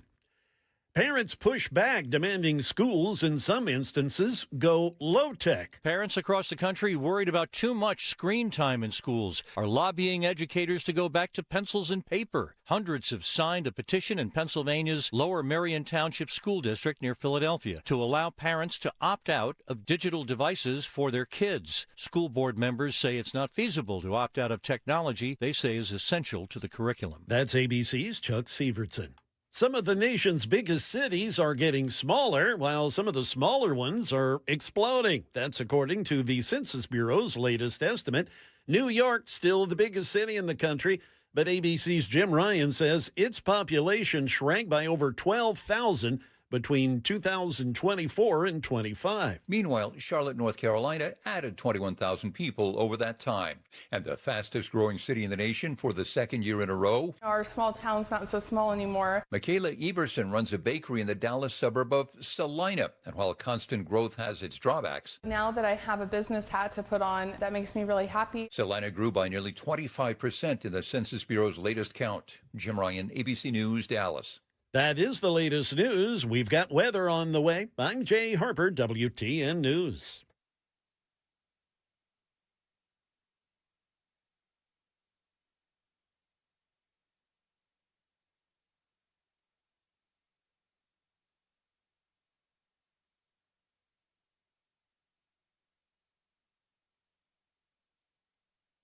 Hey, what's up? It's Chris Hand here for my friends at the Glock Store. We have the unbelievable, unprecedented, unbeatable open house happening on Saturday, May 30th from 10 to 2. Now, I'm going to tell you what the Glock Store is giving away, but I don't want to bury the lead. Brian Wilson told me this morning that Cabana cookies are going to be in full effect at the Glock Store's open house. Yes, they're giving away a bunch of Glock handguns, like stock Glock handguns, made even more special by performance products from our favorite vendors. But there's also going to be some of the best chocolate chip cookies that you've ever had in your life. So I think we have to get our priorities in order here, my friends. Brian Wilson and his wife are selling cookies at the Glock Store's open house. If you needed a better reason than the two Ruger RXM handguns, one with Aimpoint COA optic that they're giving away, Cabana cookies. If the tons of optics that they were going to be giving away, like optics from Vortex, Aimpoint, Holosun, Zerotech, wasn't enough to entice you, have you tried the oatmeal sweet dried cherry cookie from Cabana Wife? Whew. If the Glock Store M1X frame wasn't a needle mover for you, that they were going to give away the Glock Store exclusive M1X frame, the best concealed carry weapon ever, over 50 people winning one, wasn't moving you, have you heard about the peanut butter chocolate chip cookie from Dawn, Cabana Wife? That's going to be on sale at the open house. Listen, they got a ton of stuff they're giving away, over $50,000 worth of gear. And did I mention Cabana Wife is going to be selling cookies there as well? Glock Store's open house is happening Saturday, May 30th from 10 to 2. Myself, Mandis, Murphy, apparently Brian Wilson, and Cabana Wife. We're all going to be in attendance. We need you there as well. Minutes from the airport, worth the drive from anywhere, and always open online, glockstore.com.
37 minutes past the hour on Super Talk 99.7 WTN. My name is Chris Hand.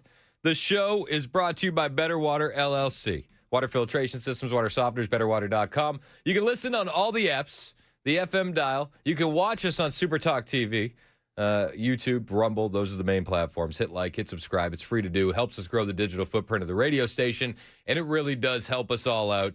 And it helps raise the profile of the radio station. If you like the radio station, digital's the future. Even though me and Matt Murphy crapped all over digital on this week's episode of Mostly Peaceful, available on YouTube tomorrow morning at Saturday at 6 a.m. It's a double-edged sword, right? There's so much negative that comes with technology, but there's so much positives that come with technology at the exact same time. I got a text from 4326 who I've invited to call in.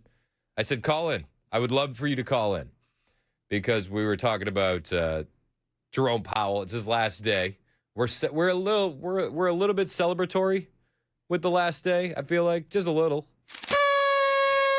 Donald Trump has been pushing this man to lower interest rates since he got back into office. Too late, Jerome Powell. It would have helped you. It would have helped your family. It would have made your credit card bills lower. It would have made your interest rates lower on your home, on your auto. It would have actually helped the American economy.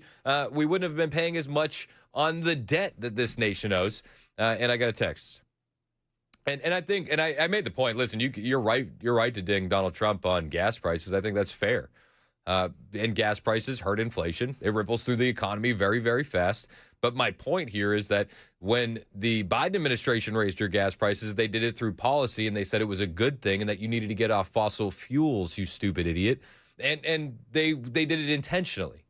This is temporary, and it's due to a conflict that's going on in Iran.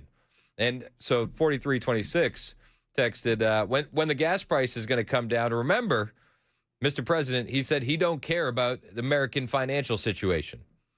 And I said, call in, that's fake news. And then 4326 said, would you like me to send the video? I said, I actually already had it queued up. I was going to play it anyway. This happened a couple days ago before the trip to China.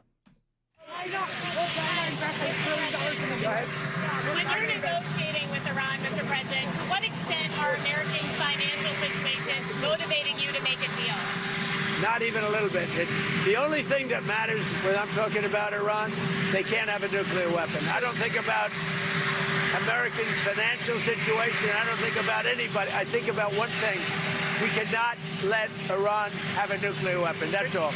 Now, the news clipped that, and they only played, I don't think about Americans' financial situation at all. NC5 in town, home of the investigative mastermind reporter Phil Williams. They ran a headline with Donald Trump's hair flipping in the air on social media, and it said, I don't care about Americans' financial situation at all. I don't think about it at all. And it's like, that's so disingenuous and misleading. The question was, how does that impact your negotiations with Iran? And he's currently, I don't know if you're keeping score at home, he's currently in a negotiation with a country who knows that the only weapon against us is losing the support of the American people. And the economy isn't doing amazing because of the conflict. The gas prices are not exactly helping. But you can't let Iran use that as leverage in negotiations if that's their only point of leverage. The guy wrote The Art of the Deal. He does it every single day. So when you lead with, I don't care about the American financial situation, it's fake news. That's fake news. The question was, in regards to the negotiation, if he didn't care about Americans' financial situation, do you think he would care about reshoring manufacturing? Do you think he would care about the auto worker jobs, the electricians, the plumbers, the unions? Do you think he'd care about any of these people? Do you think he would care about bringing manufacturing back here? Do you think he would care about lowering interest rates for your family? No, it wouldn't even be a topic of discussion. Like, it's so asinine that people glom onto this stuff. And I understand that people are hurting because of gas prices, and even conservatives bit on that one. I mean, it's good bait. It's good bait. The hook was loaded. Make no mistake about it, but it's just bait. In regards to negotiations with Iran, are you thinking about this? Iran is hanging on to every word that the president says. They don't have a free press in Iran. We do. The free press is making these negotiations a bit more difficult. I mean, just call it what it is. I'm not saying that you got to get rid of the free press, but I'm saying a lot of this is so disingenuous. And the headlines that ran after this question were completely misleading. 100%. Marco Rubio was actually asked about this on his way out of China yesterday. Rubio sat down for an interview. I believe it was with NBC. And Rubio was asked about that quote in particular, the quote on America's financial situation. And he's like, what are we doing here?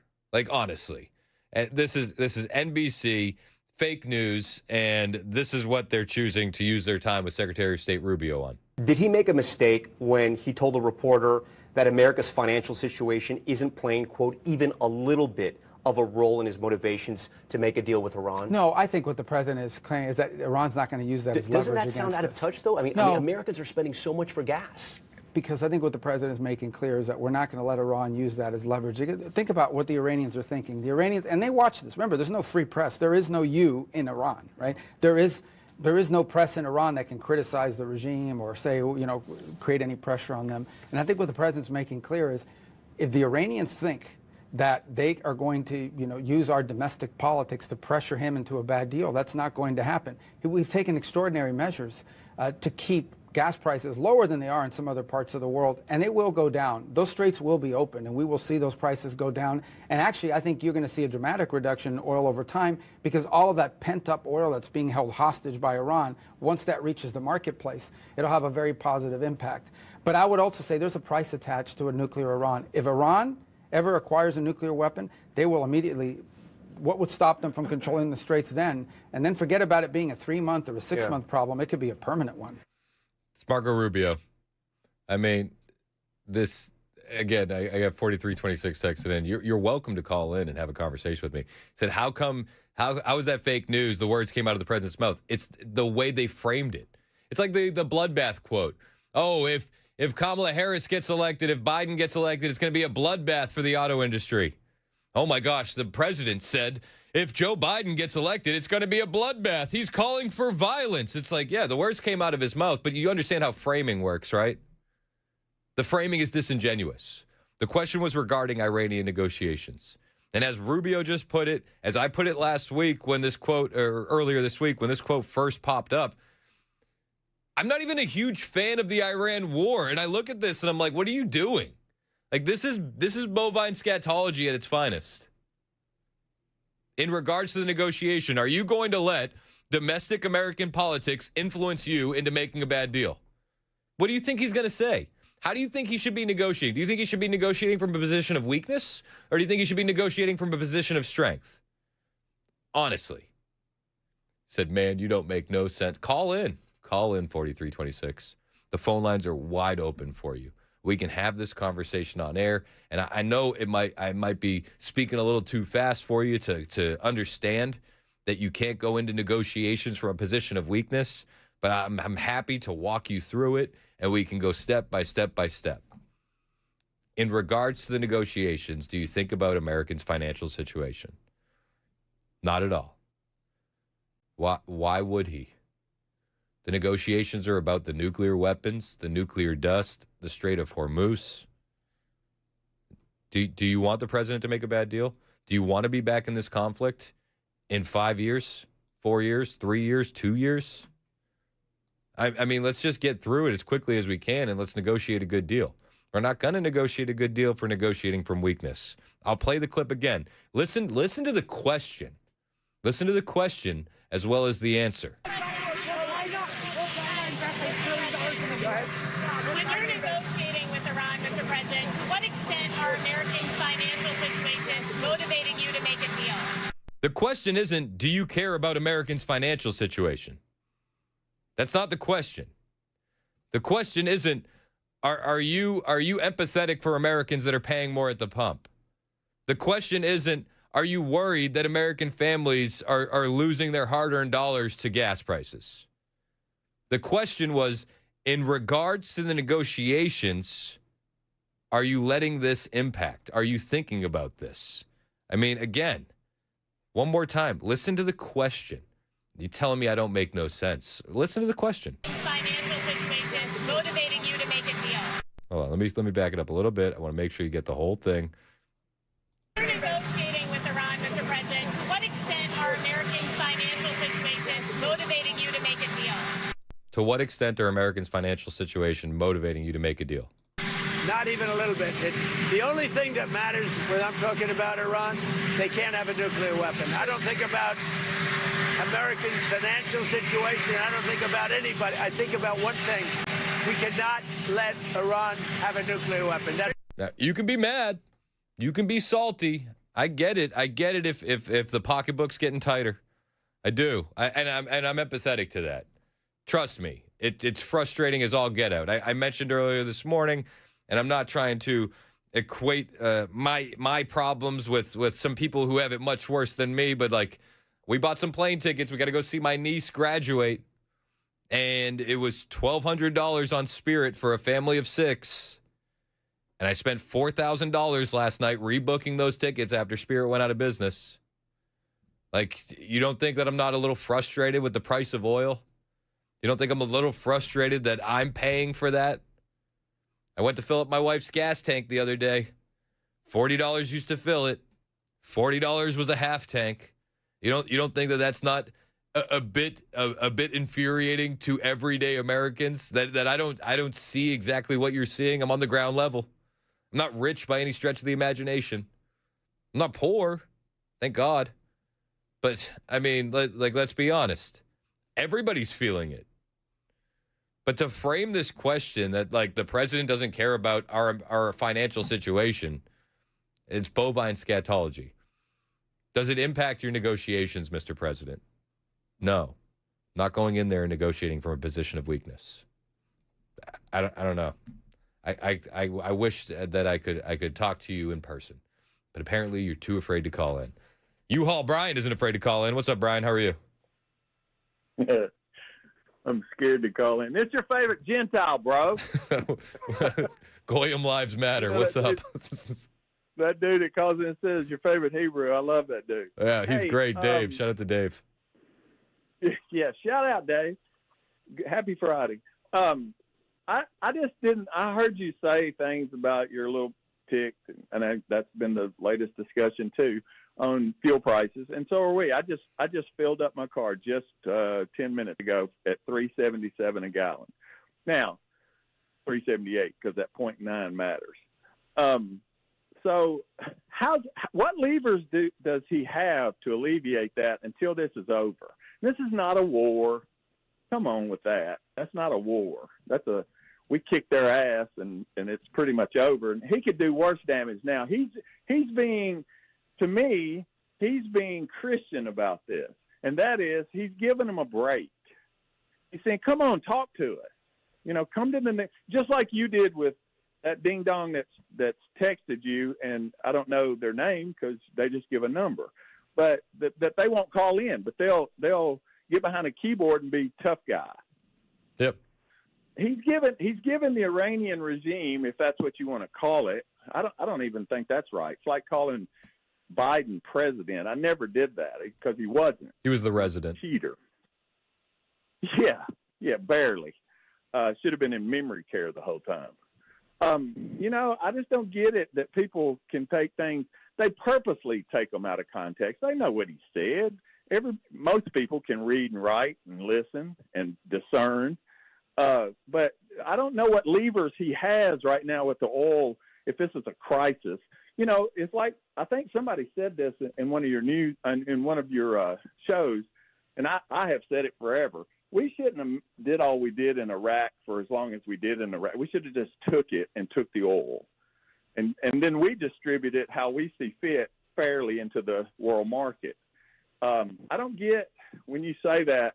You're a little disappointed. What do you think he can do with the oil prices right now? I am glad Jerome I'm just saying.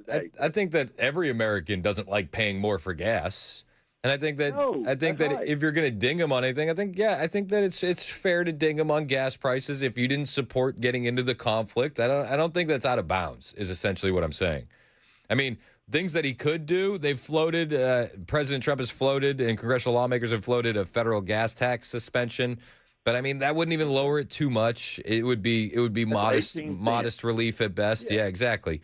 And then, gas prices would go up and then nobody would feel it, So I don't know what he could do other than negotiate a good deal and get us out of Iran. But when the media poses these questions and they frame it this way, it's like the Iranians are hanging on this, and he's not going to let them use this as leverage. Honestly, if we want to be mad at people or somebody or blame somebody, it's the oil companies. They don't. The world market controls it. You're right. When I think I've called in before and asked you, why does it matter to us what oil is when we have so much under our feet, as he said? And then, rightly so, you said, well, it's the world market. It doesn't matter about the American market. We have to play in the global area. So, but I wish we didn't, because if that's the case, I mean, people want to say, is he an isolationist? We got too global. We went too crazy with the global play in the markets of, financial, consumer goods, all that. We got too crazy. Pharmaceuticals, for sure. We gave away our pharmacy market to those ding-dongs, and now look where we are. Yep. And that was Democrats that did most of that, unless it was a Bush thing, too, because he's just as bad as any Democrat. I mean, a lot of that started under NAFTA, which was Clinton. Well, the big sucking sound, is that right? You remember that? That's the one. That's the one. Yeah. Anyway, I just don't see the levers he can pull unless he goes to the big oil companies and says, look, guys, pull back, because you're killing it. But other than that, he can't really do anything. Yeah, I hear you. And it's a tough position to be in, Brian, and I appreciate the call. 615-737-9986. If you want to join the conversation, have you seen the meme online where it's Bill Clinton sitting at a desk? And it says, I'm old enough to know that there are two people in this picture. 1054, Super Talk, 99.7 WTN.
It's 10:59 on Super Talk 99.7 WTN. My name is Chris Hand. The show is brought to you by Better Water LLC, water filtration systems, water softeners, betterwater.com.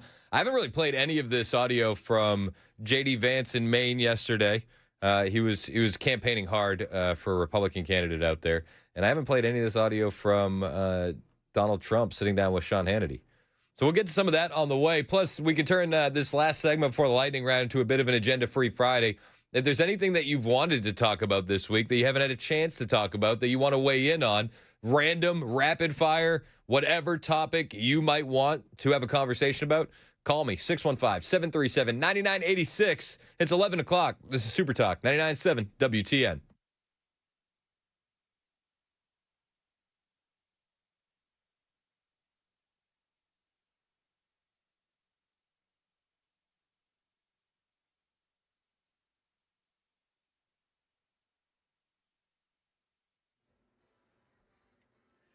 Eleven o'clock on the dot on this Friday morning. I'm Ken Weaver with your top stories. Got the full forecast in 5 minutes. Got some breaking news from the Associated Press from right here in Tennessee.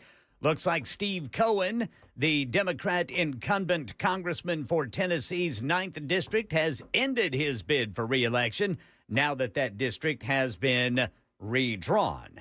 And lots of high school seniors graduating across the country and here in Tennessee. And there are warnings about a prank that is popular among high schoolers that took a dangerous turn in Michigan. ABC's Hannah Battah has that story. This morning, authorities are warning teenagers after a popular game nearly turned deadly. An officer near Flint, Michigan, approaches what he thinks is a burglary in progress, only to be suddenly sprayed by a squirt gun. Hey, what, dude? Sorry. Get on the ground. In an instant, the officer holds his fire. The teen was participating in what's known as Water Wars, or Senior Assassin, a game that's become popular on social media. Yeah, police had been called to that area. They were investigating reports of possible car thieves. Well, the CEO of General Motors, the top-selling automaker in the U.S., says despite higher prices at the pump, people are still buying cars and paying their bills on time so far. In an exclusive interview, Mary Barra telling ABC News business correspondent Rebecca Jarvis the company's incorporating artificial intelligence across all facets of the business. How many jobs could AI replace at GM? Well, I think sometimes people spend a lot of time figuring out what AI can replace, but they don't think about what's going to come and what it's going to enable in the new jobs. Do you think AI will create more jobs than it does away with? It's hard to predict right now what that balance is going to be, but I think there are whole new careers that are going to be coming that no one has thought of yet. Barra sits on the board of ABC News parent company Disney. She and Jarvis were talking at the only Corvette factory in the world in Bowling Green. And according to local reports, more than 5,000 people are employed by General Motors in Spring Hill. As President Trump returns from his summit in Beijing this morning, he returns without a promise from China's President Xi that they will pressure Iran to reopen the Strait of Hormuz. But according to ABC News contributor and former Defense Department official Mick Mulroy, it's a move that, even if successful, would be unlikely to force Iran's hand on the strait. They are allies. China provides a lot of support to Iran. Iran sells a majority of its oil to China. But ultimately, Iran views the Strait of Hormuz as its only real leverage point. They can't actually fight the United States military. They're completely overmatched. So even with the pressure of President Xi, it's unlikely that Iran would do this. That is the latest news. Weather's next. I'm Ken Weaver, WTN News.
6 minutes past the hour on Super Talk 99.7 WTN. My name is Chris Hand. The show is brought to you by Better Water LLC, water filtration systems, water softeners, betterwater.com. You can listen on all the apps, the FM dial.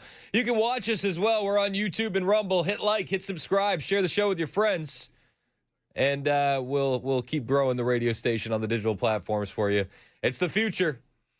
Sometimes the future feels dark, but feels weird. Feels weary. Me and Murphy literally spent I thought the ending of the podcast was funny. I thought it was great. We spent like 20 minutes railing against technology. And they were like, all right, by the way, leave a comment, like, and subscribe. It's like, follow us on all digital. Ken, I owe Ken an apology. Why? I missed your newscast. That's all right, Brother Hand. You're a busy man. I had to run and use the restroom. Well, that takes precedence. And then I saw Bell out there. What was Brother Bilal doing? I said, Bell, how's it going? And he said, you know. And I said, that sounds promising. And I just kept going. I said, all right. That sounds pretty good, actually, all things considered.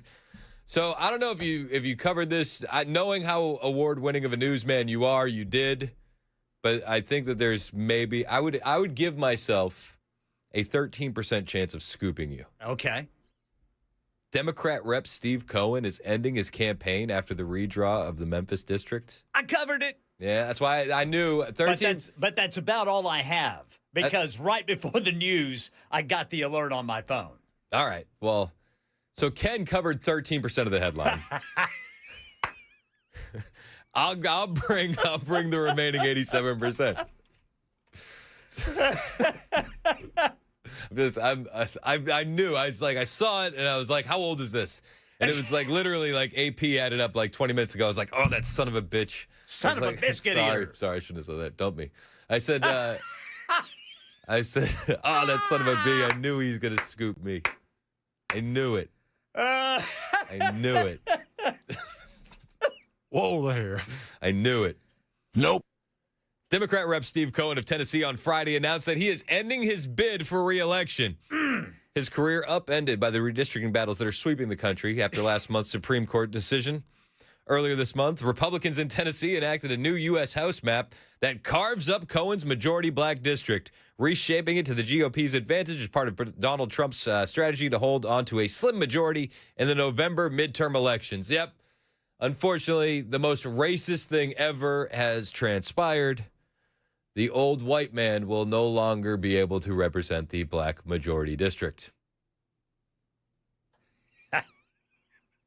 I didn't put it as poetically as you did, Brother Chris. I don't know how we keep getting away with all this blatant racism. Did you hear Gavin Newsom earlier today? Oh, boy. Hold on, listen to this. He must have known about the Steve Cohen announcement before this press conference yesterday because... This is Jim Crow 2.0. It's sick. Jim Crow 11.0. Jim Crow 11.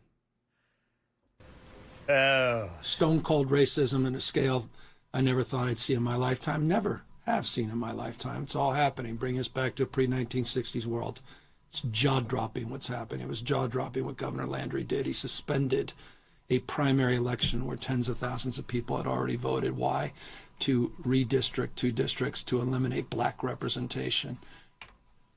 Like old white men in Memphis. It's just disgusting. It's awful. Well, he's done so much for Memphis for so many years. You know, it's true. It's true. People don't think it'd be like it is, but it do. I would also point out it wasn't until a Republican governor and a Republican president decided to move in that Memphis became safe again. Steve Cohen never actually gave a damn about the people in his district, but I digress. He said, and I quote, telling reporters outside his Washington, D.C. office, because I don't think Steve Cohen spent much time in Memphis. Do you think he's going to retire in Memphis? Nope. Does anybody? Nope. Interesting. Is that right? Listen, he represents them so well. How much time did he spend in Memphis? Will he retire? How much does he love Memphis? Let's put it to the test. Show me where in Memphis Steve Cohen is going to be retiring. Right? Show me where in Memphis Steve Cohen hurt you. Yeah. Show us on the doll. This is what he said to reporters outside his Washington, D.C. office. Nobody, the reporters never go around his Memphis office because of the violence. Said, I don't want to quit. I'm not a quitter, but these districts were drawn to beat me. So the guy that doesn't want to quit and is not a quitter is quitting. Got it. Said Cohen is challenging the state's redistricting effort in court and said that he would re-enter the race if the lawsuit succeeded in restoring his old congressional district. But you know what this means, actually, is that the writing's on the wall. The lawsuit's not going anywhere, and everybody knows it, up to and including the old white man that represented the black majority district, Steve Cohen. He lamented that Tennessee would likely shift to an entirely Republican congressional delegation after the next election, warning that it could also leave the state out of the loop once Democrats are able to regain the White House. Okay. Sure thing. Tennessee was the first state to pass new congressional districts after a U.S. Supreme Court ruling that significantly weakened federal Voting Rights Act protections for minorities. No, they made it colorblind. They said if you're doing things based on race, that is unconstitutional. Everybody still has the same right to vote. Everybody's still going to be able to vote. Memphis is going to be better for this. I truly believe that. Memphis is going to become the strong city that we need it to be, or Tennessee is never going to get to full strength.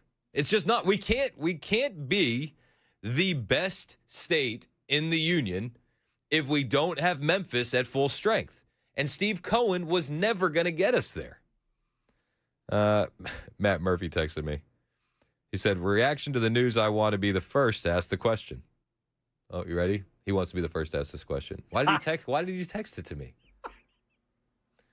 Okay, I'm going to give him 15 seconds for the delay to catch up, because there's a 15-second delay when I swear at Ken Weaver. They just cover me for that. So, Matthew, that's what we call him behind the scenes. I don't know if anybody knows this. We call him Matthew behind the scenes. Matthew, this is what I'd say.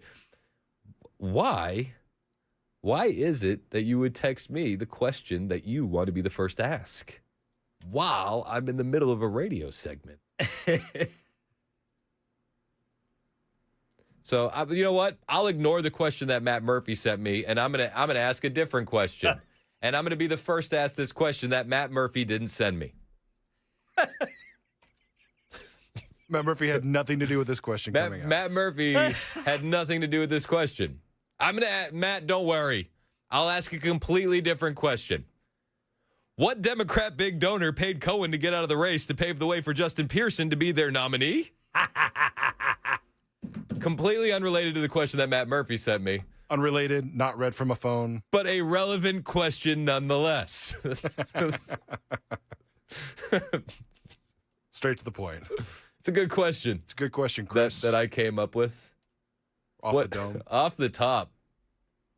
I have the best questions. What Democrat big donor paid Cohen to get out of the race to pave the way for Justin Pearson to be their nominee? It's a good question that I came up with. That is a good question. I've got another question. Is the Democratic Party going to throw a bunch of money to try to win on their ideas in the newly drawn up districts?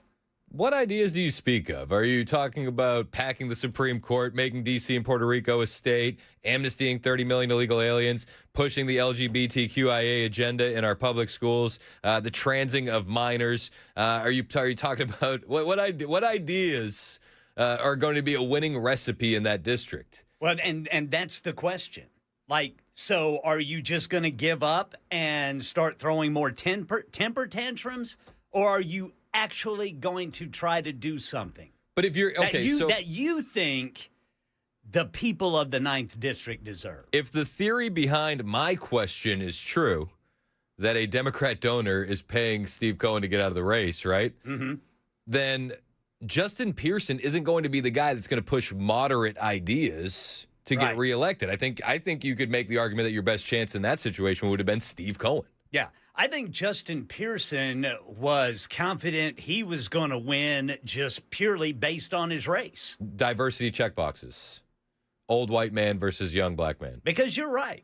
What ideas is Justin Pearson going to throw out there that he has to now because of the democratic process that has led to now Memphis being split up into 3 separate districts?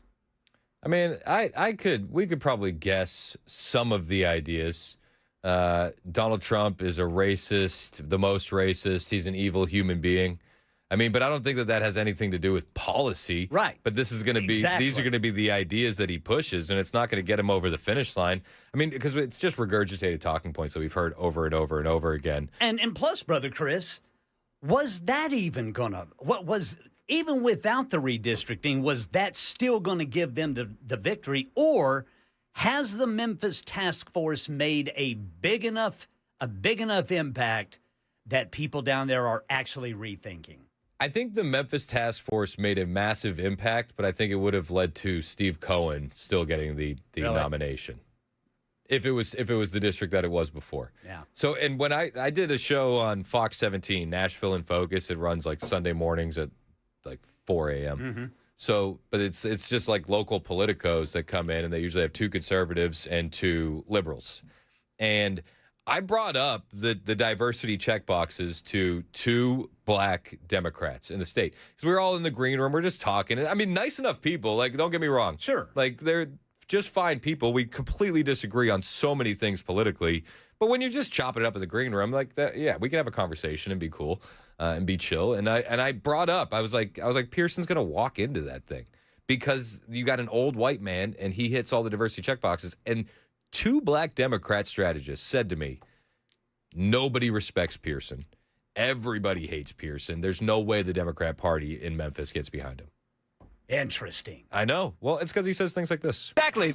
Donald Trump is a white supremacist domestic terrorist who is seeking to destroy our democracy by any means necessary, including by usurping democracy itself and the voices of the people. And Governor Bill Lee, Cameron Sexton, and Lieutenant Governor McNally have all decided to join him in this effort to destroy our democracy, to take away our voice, and to attack black people and black representation. And that's wrong.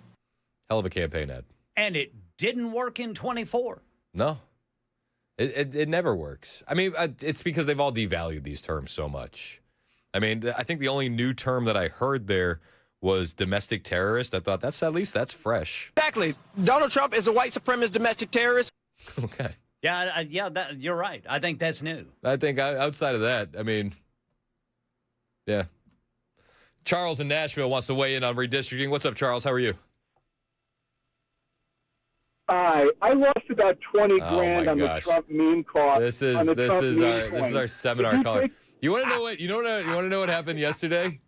So I went down to my mailbox. Okay, here, pull him down for a second. No, pull him down for a second. So I went down to my mailbox yesterday. Yeah. Okay, I don't do this but once every couple months. And this guy, you know what he did? He wrote me a letter. Wow, handwritten? No, it was typed. Oh, okay. But I think he ran through ChatGPT. And it was just like, MAGA this, MAGA that, meh, meh, meh. And you know what I did with that letter? I made it about 3 sentences, and I put it right in the trash. Okay. You had better things to do. I did. When did, hey, Charles in Nashville, who wants to talk about redistricting, Charles... Yeah. How long did it take you to write the letter? How much did you lose on the Trump meme coin? I know you were probably stupid enough to put money on it. How long did you write the letter? Isn't Trump good at stealing money from MAGA idiots? Oh my gosh, this guy. Okay. Come on, how much did you lose? You were dumb enough to buy it. You're winning all of the arguments. You've won all the arguments, Charles. Did you buy a Trump phone? Okay. Yeah. Yep. I bought a Trump phone. I bought a Trump meme coin. When is that coming? I brought a Trump truck. When is that coming out? I'm buying everything. I'm buying all the Trump things. He loves ripping off people like you. I've been ripped off. No one rips people off better. Thank you. Anything else? No, I mean, I think it's great that Trump keeps grifting off his own base. If they're dumb enough to give him money, let him take it. Okay. Yep. Sounds good. Thank you for your attention to this matter, Charles. His meme coin's only down 95%. I don't even know what, like. Okay. Cool. Yeah, Because you're oblivious to all the bad crap that he does. You don't want to know. Allegedly. I don't care about the meme coin. Yeah, it's fine that he's stealing money from people in his base. Why would you care? It's only your listeners that he's ripping people off. bought something if they wanted it, and then they got something. I don't actually know one person that bought a Trump meme coin. Is that why you're so salty all the time? Did you fall for the meme coin and you lose your life savings, and now you're back in your mom's basement as you farm content for your YouTube page with 60 subscribers and write angry letters on a laptop to radio DJs halfway across the country because you're a New Jersey principled Republican who voted for Chris Christie in the last election? Is that you? Did you lose the life savings? Did you cash out the 401k early and you're just salty and butthurt because of this? Is that what's going on, Charles, in Nashville? Donnie and his sons are ripping off your listeners as you speak, and you don't give a rat's you-know-what. You could care less. Again, listen, tell you what, Charles, if anybody has bought a Trump meme coin, just call in, 615-737-9986, text in, and I will apologize for the orange man forcing you to make your own decision to buy something that was for sale. 11:22, Super Talk, 99.7 WTN. Le who? The her.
Ninth District Congressman Steve Cohen says he's not going to run for re-election, and a controversial live streamer now facing multiple charges showed up in court today and learned what it's going to take to get out of jail until his trial. We'll let you hear this coming up at 11:30 on Super Talk 99.7 WTN. That's Ken Weaver in the newsroom. My name is Chris Hand. 27 minutes past the hour on Super Talk 99.7 WTN. My name is Chris Hand. We had our friend, the seminar caller, a moment ago. Good old Semi. The Curb Your Enthusiasm music that he put in the background was chef's kiss, by the way. The transition from Curb over to the sad violin was a good taste. So I got a few texts. I got a few texts. First, I got one text that said, "I bought a meme coin and lost money." So I sent a GIF of the butler, Alfred from the Christopher Nolan movies, saying, "I'm so sorry I failed you." I actually got one text where a guy, 4460, said, "I actually bought a lot of Trump meme coins and made almost $20,000. Oh, huge. He said, "Thank you for your attention to my finances, Charles in Nashville." And then I got one text from Daryl who said, "The only thing worse than investing in a Trump meme coin would be investing in a Biden or Kamala Harris for president candidate." Whoa. I think that's why Charles is so salty. Understandably so. It's not even Charles. What's his real name again? It doesn't matter. I don't even think we know. I think this is the first time he's used Charles. It is. Yeah, it's normally like Edward or Chuck. Steve. How many views did his last YouTube video get? He uploaded one this morning at like 3 hours ago. What's it at? How many views? Dos. Two? Two. Oh. All right. Well, okay. Well, that was this morning. What about one from yesterday that had a little bit more time on? Okay. We got some more views on this last one. 5. Those are rookie numbers. You got to get those numbers up. I believe in him. I do too. Come on, Charles. Listen, we do wish him the best. A lot of people suffer from TDS, and it's no laughing matter. I was scrolling through his videos. If you or a loved one have come down with TDS, there is hope for you. We have a lot of guys that advertise on this station. Dr. Van Shank, he could help you out. We're always here if you need to talk offline. You could always send us letters, as Charles does. We prefer written though, not typed out. Yeah, put some effort into it. Make sure there's punctuation. Punctuation. I don't matters. like run-on sentences here. Punctuation matters. I was looking through his videos though. One of his best ones. Matt Murphy trolling the hell out of him. Really? Of course it is. He's just sitting there and he's like, "All right, Edward, time for you to talk." And Edward goes, "Hello." And Murphy goes, "I can hear you." And he goes, "You know what?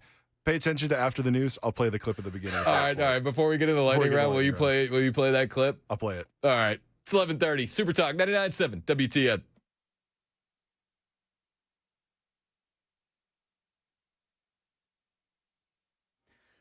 $11:30 on the dot. I'm Ken Weaver with your top stories. Got the full forecast coming up in 5 minutes. Right now in Tennessee, 9th District Congressman Steve Cohen says he's ending his bid for re-election after nearly 2 decades in office now that the district has been redrawn. Cohen claims it makes it impossible for him to win.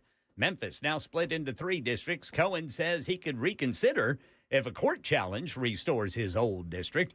A controversial live streamer facing multiple charges after a shooting outside the Montgomery County Courthouse in Clarksville on Wednesday that injured him and another person who actually had to go to the hospital. Dalton Etherly, known online as Chud the Builder, appeared in court this morning. Etherly's bond set at $1.25 million. He's due back in court later this month. In an exclusive interview, the CEO of General Motors telling ABC News business correspondent Rebecca Jarvis that despite the rise in fuel prices, vehicle sales aren't dropping so far, but Mary Barra says she's concerned about affordability if prices stay high through Memorial Day or even Labor Day and approach or surpass $5 a gallon. People have the opportunity to be able to afford what they need. That's why we focus on having affordable vehicles. But it is something that we're watching because I think it speaks to the overall health of the economy, which is important for the country, important for jobs. And we hope that, obviously, the conflict in Iran ends as quickly as possible. So Barra sits on the board of ABC's parent company, Disney. She and Jarvis were talking at the only Corvette factory in the world in Bowling Green. Some of the nation's biggest cities shrinking while some of its smaller ones are experiencing explosive growth. According to the Census Bureau's latest estimate, New York's still the biggest city in the nation, but ABC's Jim Ryan says its population shrank by more than 12,000 between 2024 and 2025. Meanwhile, Charlotte, North Carolina added 21,000 people over that time.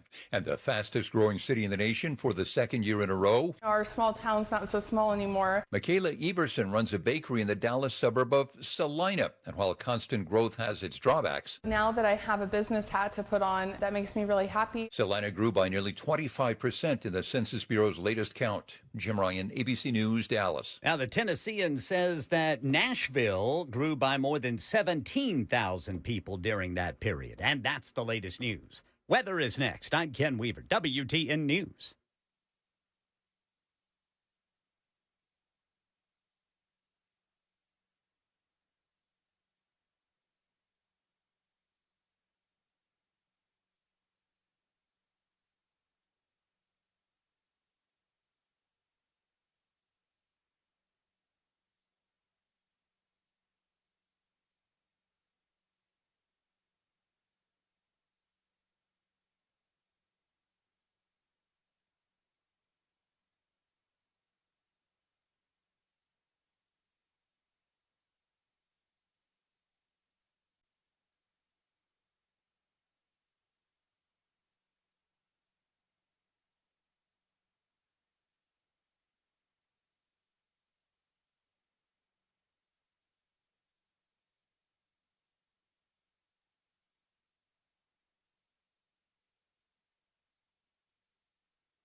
37 minutes past the hour on Super Talk 99.7 WTN. My name is Chris Hand. The show is brought to you by Better Water LLC. Water filtration systems, water softeners, betterwater.com. We got Ken Weaver in the newsroom, Mason Fleming producing, and we always get the most entertaining callers. 615-737-9986. So we had a lot of people asking for the Seminar Callers YouTube page, and we made a concerted decision. We had a meeting of the minds. And we said, we're not going to send out the link. You got to go find it if that's something you're interested in. We did the sleuthing ourselves. You got to do it for you. There's a little bit of sleuthing to sleuth. We'll watch CNN for you, but if you want to find this, you got to find it yourself. But we are going to give him one more view. Yeah, one more view on one of my favorite videos on the page from our good old Matt Murphy. Would help if I turn up my audio too here. You got to do it. That's the trick. Here we go. Edward is next up. Hello, Edward. Hello? Hey, is this Edward? Hello? Is this Edward? He's already getting frustrated. Yes, can you hear me? No, I cannot.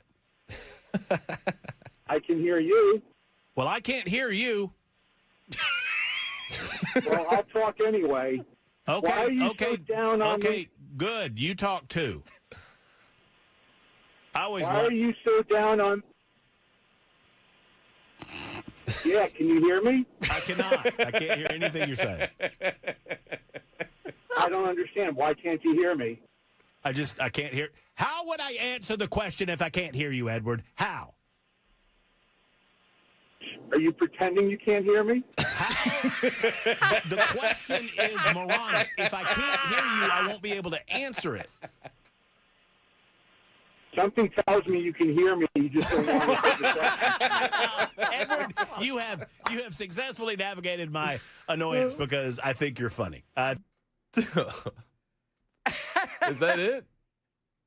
It goes on for another 6 minutes and they get into their diatribe, but that's the beginning of just... Oh, you can hear me. You can hear the frustration. I can't hear. How would I answer the question if I can't hear you, Edward? How? Are you pretending you can't hear me? How? The question is moronic. If I can't hear you, I won't be able to answer it. Something tells me you can hear me. You just don't want to take the question. Edward, you have successfully navigated my...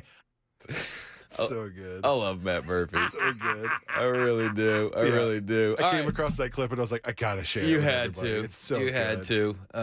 So it's got a couple views from us now, And now the it has rest- 80 the- views. The rest are from his mom and grandma. So his name that day was Edward. Yep. Yes. Yep. Can you hear me? No, I cannot hear you. All right, let's jump into the lightning round. It's the lightning round with Chris Hand. We do it every day at this time. We bring you all the stories that wouldn't fill a whole segment, stories we didn't have a chance to get to, and stories that make us giggle. And we like to call it the lightning round. Dude, you're doing good. I gotta be. It must have been that McDonald's breakfast this morning. Breakfast of champions here. Mason bought breakfast for the team this morning. It was very kind of him. Yeah, Chris's love for steak, egg, and cheese. Dude, steak, egg, and cheese bagels from McDonald's completely underrated. I know it's not real egg. I know it's not real steak. But it is real happiness. Brings true joy. It set us up for success. We ate one of those out of the trophy, the Nincompoops trophy. I knew Murphy should have moved that trophy. Well, I said it's been a minute since I ate out of this thing. Let me cram this steak, egg, and cheese bagel into a trophy. You put it in the trophy, and then... I held the handles. I wouldn't even want to get the grease on my fingers. Yeah. Chris comes in here, drops napkins off for me and Sam as we're eating our breakfast, and he goes, ooh, trophy. Tastes better with that trophy. It just does. A little extra iron in your diet there. All right, first story in the lightning round. Do you have any idea how moronic the city of New York is? Okay, let me back up. Yeah, hold on. Do you have any idea the latest moronic decision from the city of New York? There you go. Okay. So remember when they were having the issue with the moped gangs? The illegal aliens were riding around on the mopeds They were robbing old ladies with their purses and stuff like that. And it was a big issue for a while. Just a little bit. Well, NYPD did what NYPD does. They got to work. They arrested a lot of those bad guys, and they confiscated more than 6,000 scooters and mopeds and little vehicles, okay? Now, what do we know about Mayor Mamdani? Well, he has the city of New York City in an absolute budget crunch, okay? So they seized 6,000 mopeds from criminals, which is good. But there are law-abiding citizens that probably would buy those mopeds at a discounted rate. And when your city's in a budget crisis, maybe that's what you should do. You know what they did? They actually just bulldozed over them. And if you're watching us on Super Talk TV, I have a video of bulldozers just crushing it. More than 200 illegal mopeds as the city ramps up the seizure of these illegal rides. Now, what you're seeing, if you're watching this on Super Talk TV, is the flattening of these mopeds. Wild. And I'm watching this and I'm going, okay, so you're spending taxpayer money to squish these mopeds when you could have just sold them to law-abiding citizens and made the taxpayers money. Like, I don't know what the underground moped game is like. You know, I don't know what the black market is for mopeds. But I would imagine that, like, let's say we sold them at an absolutely discounted rate. Let's say we sold the 6,000 mopeds at $250, right? I think that is just an astronomically discounted rate for a moped, for a scooter. But let's just for the sake of the argument, let's say that they price these things to sell, okay? And they sold them at $250 a pop to law-abiding citizens. The city would have made $1.5 million on the 6,000 seized mopeds and scooters. But instead, they used taxpayer dollars to squish them. Does this make any sense to a city that's in a budget crisis? No. And then you have Mamdani coming to the front, and he's like, hey, by the way, I lied. I need money from you. Yeah, we're going to increase fees on ambulance pickups. We're going to increase fees on tree pickups. It's not taxes, it's fees. There's going to be more fees on the concession stand at Central Park. We could have made $1.5 million pricing these mopeds ridiculously cheap on Facebook Marketplace. Anybody's mom or sister could have done this. Yeah. Like, you know what I mean? Like, he could have, hey, your Aunt Judy, she's pretty good at the Facebook Marketplace, right? She flips semis all the time. Would Judy like to flip some mopeds for us? So we'll give her a little cut. Let's say we gave Judy a $250,000 cut on the $1.5 million mopeds that she would move. Will drastically reduce our crisis going on in our city. Well, you could have donated that money to schools. Easily. Hungry kids. Solve some of the homeless issue. Bought clean needles for the homeless. Yeah, well, true. It is Democratic run. That's what they do. Imagine the Narcan that you could have got. Let's go, Gavin. Let's imagine the amount of Narcan we could have bought. I see stuff like this, and I think to myself, elections have consequences. But these guys they're idiot maxing in New York. They could have made money, but they decided to waste more money. I don't understand. Yeah. I was like, maybe you're just pretending to be dumb. Now I don't think it's an act. This is why people get blackpilled. Yes. This is the stuff. Yeah. Got another story for you here in the lightning round. This one comes to us out of a neighborhood in Atlanta. And I think it could be coming to a neighborhood near us. I do. Is this a good thing or a bad thing? I guess it depends on, do you say tomato or do you say tomato? I say potato. That's confusing. Yep, just a little bit. So in an Atlanta neighborhood in the suburb of Atlanta, one citizen recorded a pretty strange video of about 50 empty Waymos circling the neighborhood. They circled this neighborhood in the cul-de-sac for hours in the early morning, like 3 a.m. to 6 a.m. You just had Waymos going up and down and up and down and up and down the street.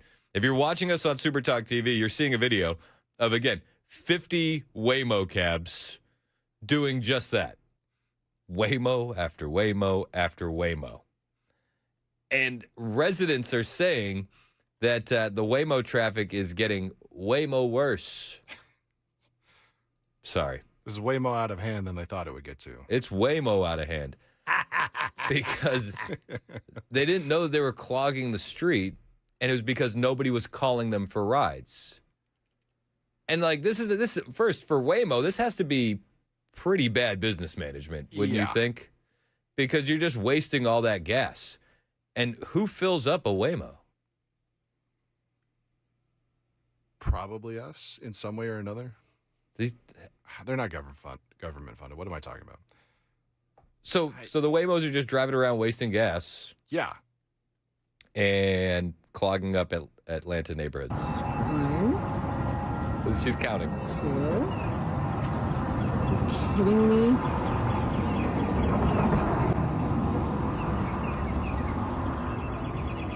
Dude, there's so many of these. Are these electric? I think they I'll look are. it up here. Hold on. I think they're electric. Yeah, they sound electric. Now, if you're watching on Super Talk TV, the video is going at 2 times speed. They're not like going 100 miles per hour down this residential neighborhood. Waymo after Waymo after Waymo enter this dead-end street, usually early in the morning. I think yesterday morning we had 50 cars that came through between 6 and 7. They even shared video with us when neighbors used this little guy to put him right out here in the street to block the Waymos from getting into the cul-de-sac, and you can imagine what happened next. Oh my goodness! You know the little kid, the little neon kid sign for people in the neighborhoods with the flag? Yeah, with the little red cap on. Like warning children play here. So they put that in the street, and then they created Waymo traffic. Not less, Waymo. If you're watching YouTube TV or Super Talk TV here, there are like 60 of them in a row. It's just clogging the street now. If I knew that was happening, I would put it almost directly in the middle of the street, and I would tell my neighbors we're doing this to mess with the Waymos. Yeah, just heads up.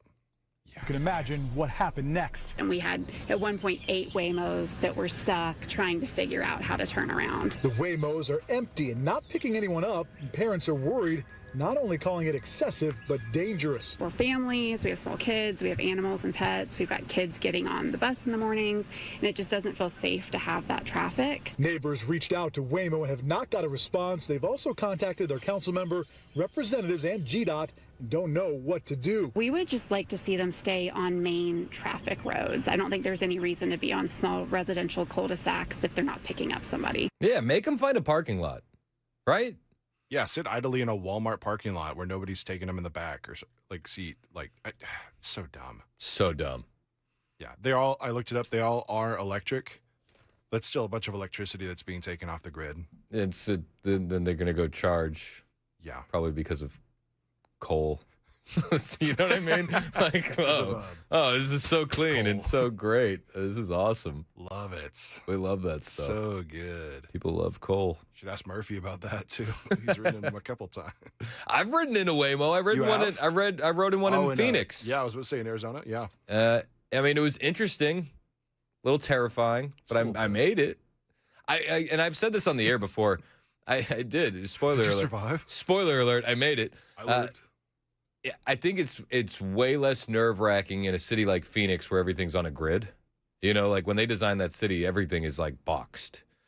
And that to me, okay, if you're going to have an autonomous vehicle, it makes way more sense in that situation. Whereas Nashville, the roads are so windy and wonky. Windy hills, a lot of tight neighborhood streets. Like, it just doesn't make sense. Too tight. Too tight.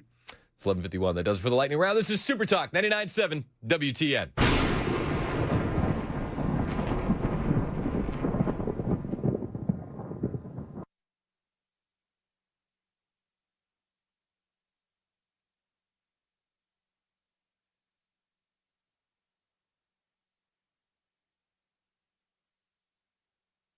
Hey, what's up? It's Chris Hand here for my friend Aaron Parker over at Parker Safes and Vaults in Shelbyville. You've heard me TikTok about these guys? I don't know. They might have a TikTok. I know they have a YouTube page where they have a detailed video review of every safe that they have in stock. But Parker Safes and Vaults is our veteran-owned, family-run safe and vault door business right here in Middle Tennessee. And let's be honest, a lot of us want a safe, but we have no idea where to begin. And we've been putting it off because we got to figure out which one to buy, where to put it, and how to get it installed. Well, Aaron and his sons, they're going to help you every single step of the way. Start with the YouTube page. Go to Parker Safes on YouTube. Find that video review. Pick up the safe that you like. Then call Aaron and ask him a little bit more about it, and he'll tell you if it's the right one for your needs, the right one for your budget. From there, they'll offer the advice on the best place to put it. They'll deliver it. They'll carefully install it themselves. Aaron told me that he has a ton of great deals going on right now. Plenty of safes in stocks, ready to go. Not safes built for marketing that a teenager can tip over and pry open. Real safes from American Security, Heyman, Liberty, Rhino, and more. Don't put it off any longer. Get a safe this weekend. Call Aaron today, 931-842-6445. 931-842-6445. It's Parker Safes and Vaults. And when you buy a safe, mention the Chris Hand Show. You'll get a free pistol safe while supplies last. ParkerSafes.com.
Hey, what's up, guys? It's Matt Murphy with Super Talk 99.7 WTN, and this morning we are out and about at my house, my brand new house that I've been talking about on the radio, with Nate from USS. What's up, brother? How are you? I'm excellent. How about you? I'm doing well. Good. We invited Nate out. Now, obviously, when you're a new homeowner, especially when you buy a house that's got a few years on it, you don't know what you're dealing with in terms of foundation. And I know that Nate knows a lot more about what I don't see and what I don't know about than I do. So bring the experts out and get them to check out your house.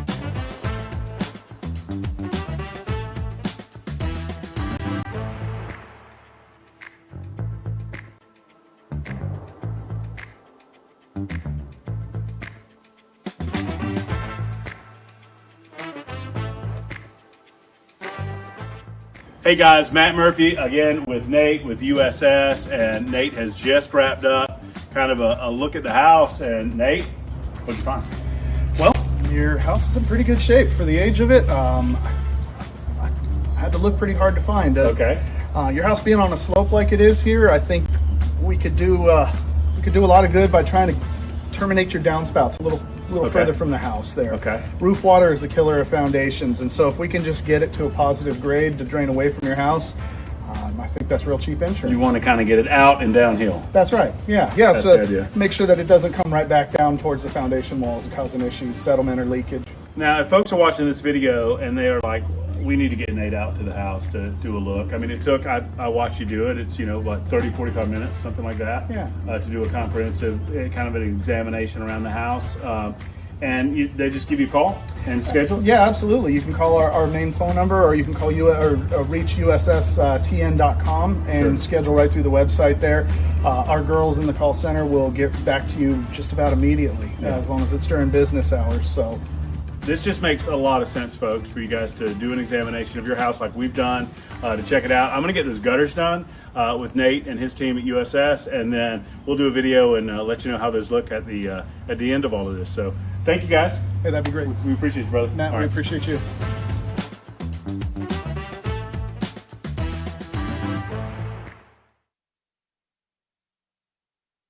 What? We were talking about the scooters in New York City. We're going to start a scooter gang. That's it. We can't. Don't talk about scooter gang, though. Chad came in, he goes, you know what we should do? I said, start a scooter gang? I'm in. Say no more, fam. We can't talk about it. We're not going to, this is going to be the last time you hear about it. And if you join our gang, you got to go through initiation like you're in the Hells Angels or something before you even ever think about getting your rockers or any of that stuff. No, I mean, there's going to be standards. Absolutely. Not high, but they're going to be there. We're not going to lower them. No, goodness, no. No, it's not going to be. This is going to be, it'll be good. We're going to be pretty tough. Are we going to like fleece people for stuff? I would think so. That'd be good. I would think so. It's a solid move. Y'all going to make shirts? Yeah. And you're going to want to get one too, right? And you got to have the bottom rocker, like you're rocking it. We could ride around on Halloween and find all the houses with the bowls that say take one. And we'll take them all. We'll take it all. That's it. That's good. We gotta leave a calling card behind. That's what we need. We got to come up with the name. There's still some work to do. We got to come up with it. We're coming up with the name. We'll do that. 6,000 scooters seized. Your city's in the middle of a budget crisis. Let's flatten them with a bulldozer instead of selling them.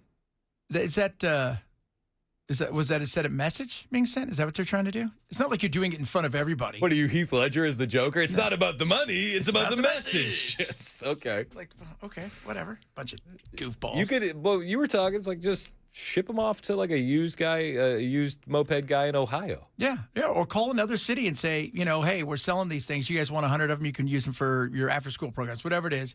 Sell them, get that money, and put it towards your budget deficit. Or build a park. You could do that. Build a playground. Or start for the your own kids. police force that only takes on scooter people. Why don't they? Yeah, like for all the cops that are walking around. Yeah. Now you have a scooter. Yeah, get off that damn horse and get on a scooter. Much more intimidating. Absolutely. Get off that Segway. You be like the Seinfeld episode with George. Dude, the Segways. I love the Segways. Those died very quickly. They do. They were very popular. No, but like the popularity behind them. The problem problem fell off a cliff. When everybody in up in Silicon Valley invested, they spent hundreds of millions and billion dollars investing in it. When the prototype came out, cities across the country started to ban it before it was ever released. So there was nothing they could do. Now, rent-a-cops and people who give tours. Yeah, no, you see, I think what actually killed it was Paul Blart Mall Cop. I think that revitalized it. You think that revitalized it? Absolutely. Easily. They gave it a second win? Oh, yeah. I don't believe that. Oh, yeah, absolutely. People big Kevin James fans. People be liking Kevin James. What's not to be liking? We've learned a lot today. That's good. It's a Friday. Should be learning. I'm going to go unplug for the weekend. Got a lot of baseball to get to. Yeah, baby. I'm going to try not to worry about the scooter gang until next week. Keep you up at night? It will. I got these ideas. Brewing in my head.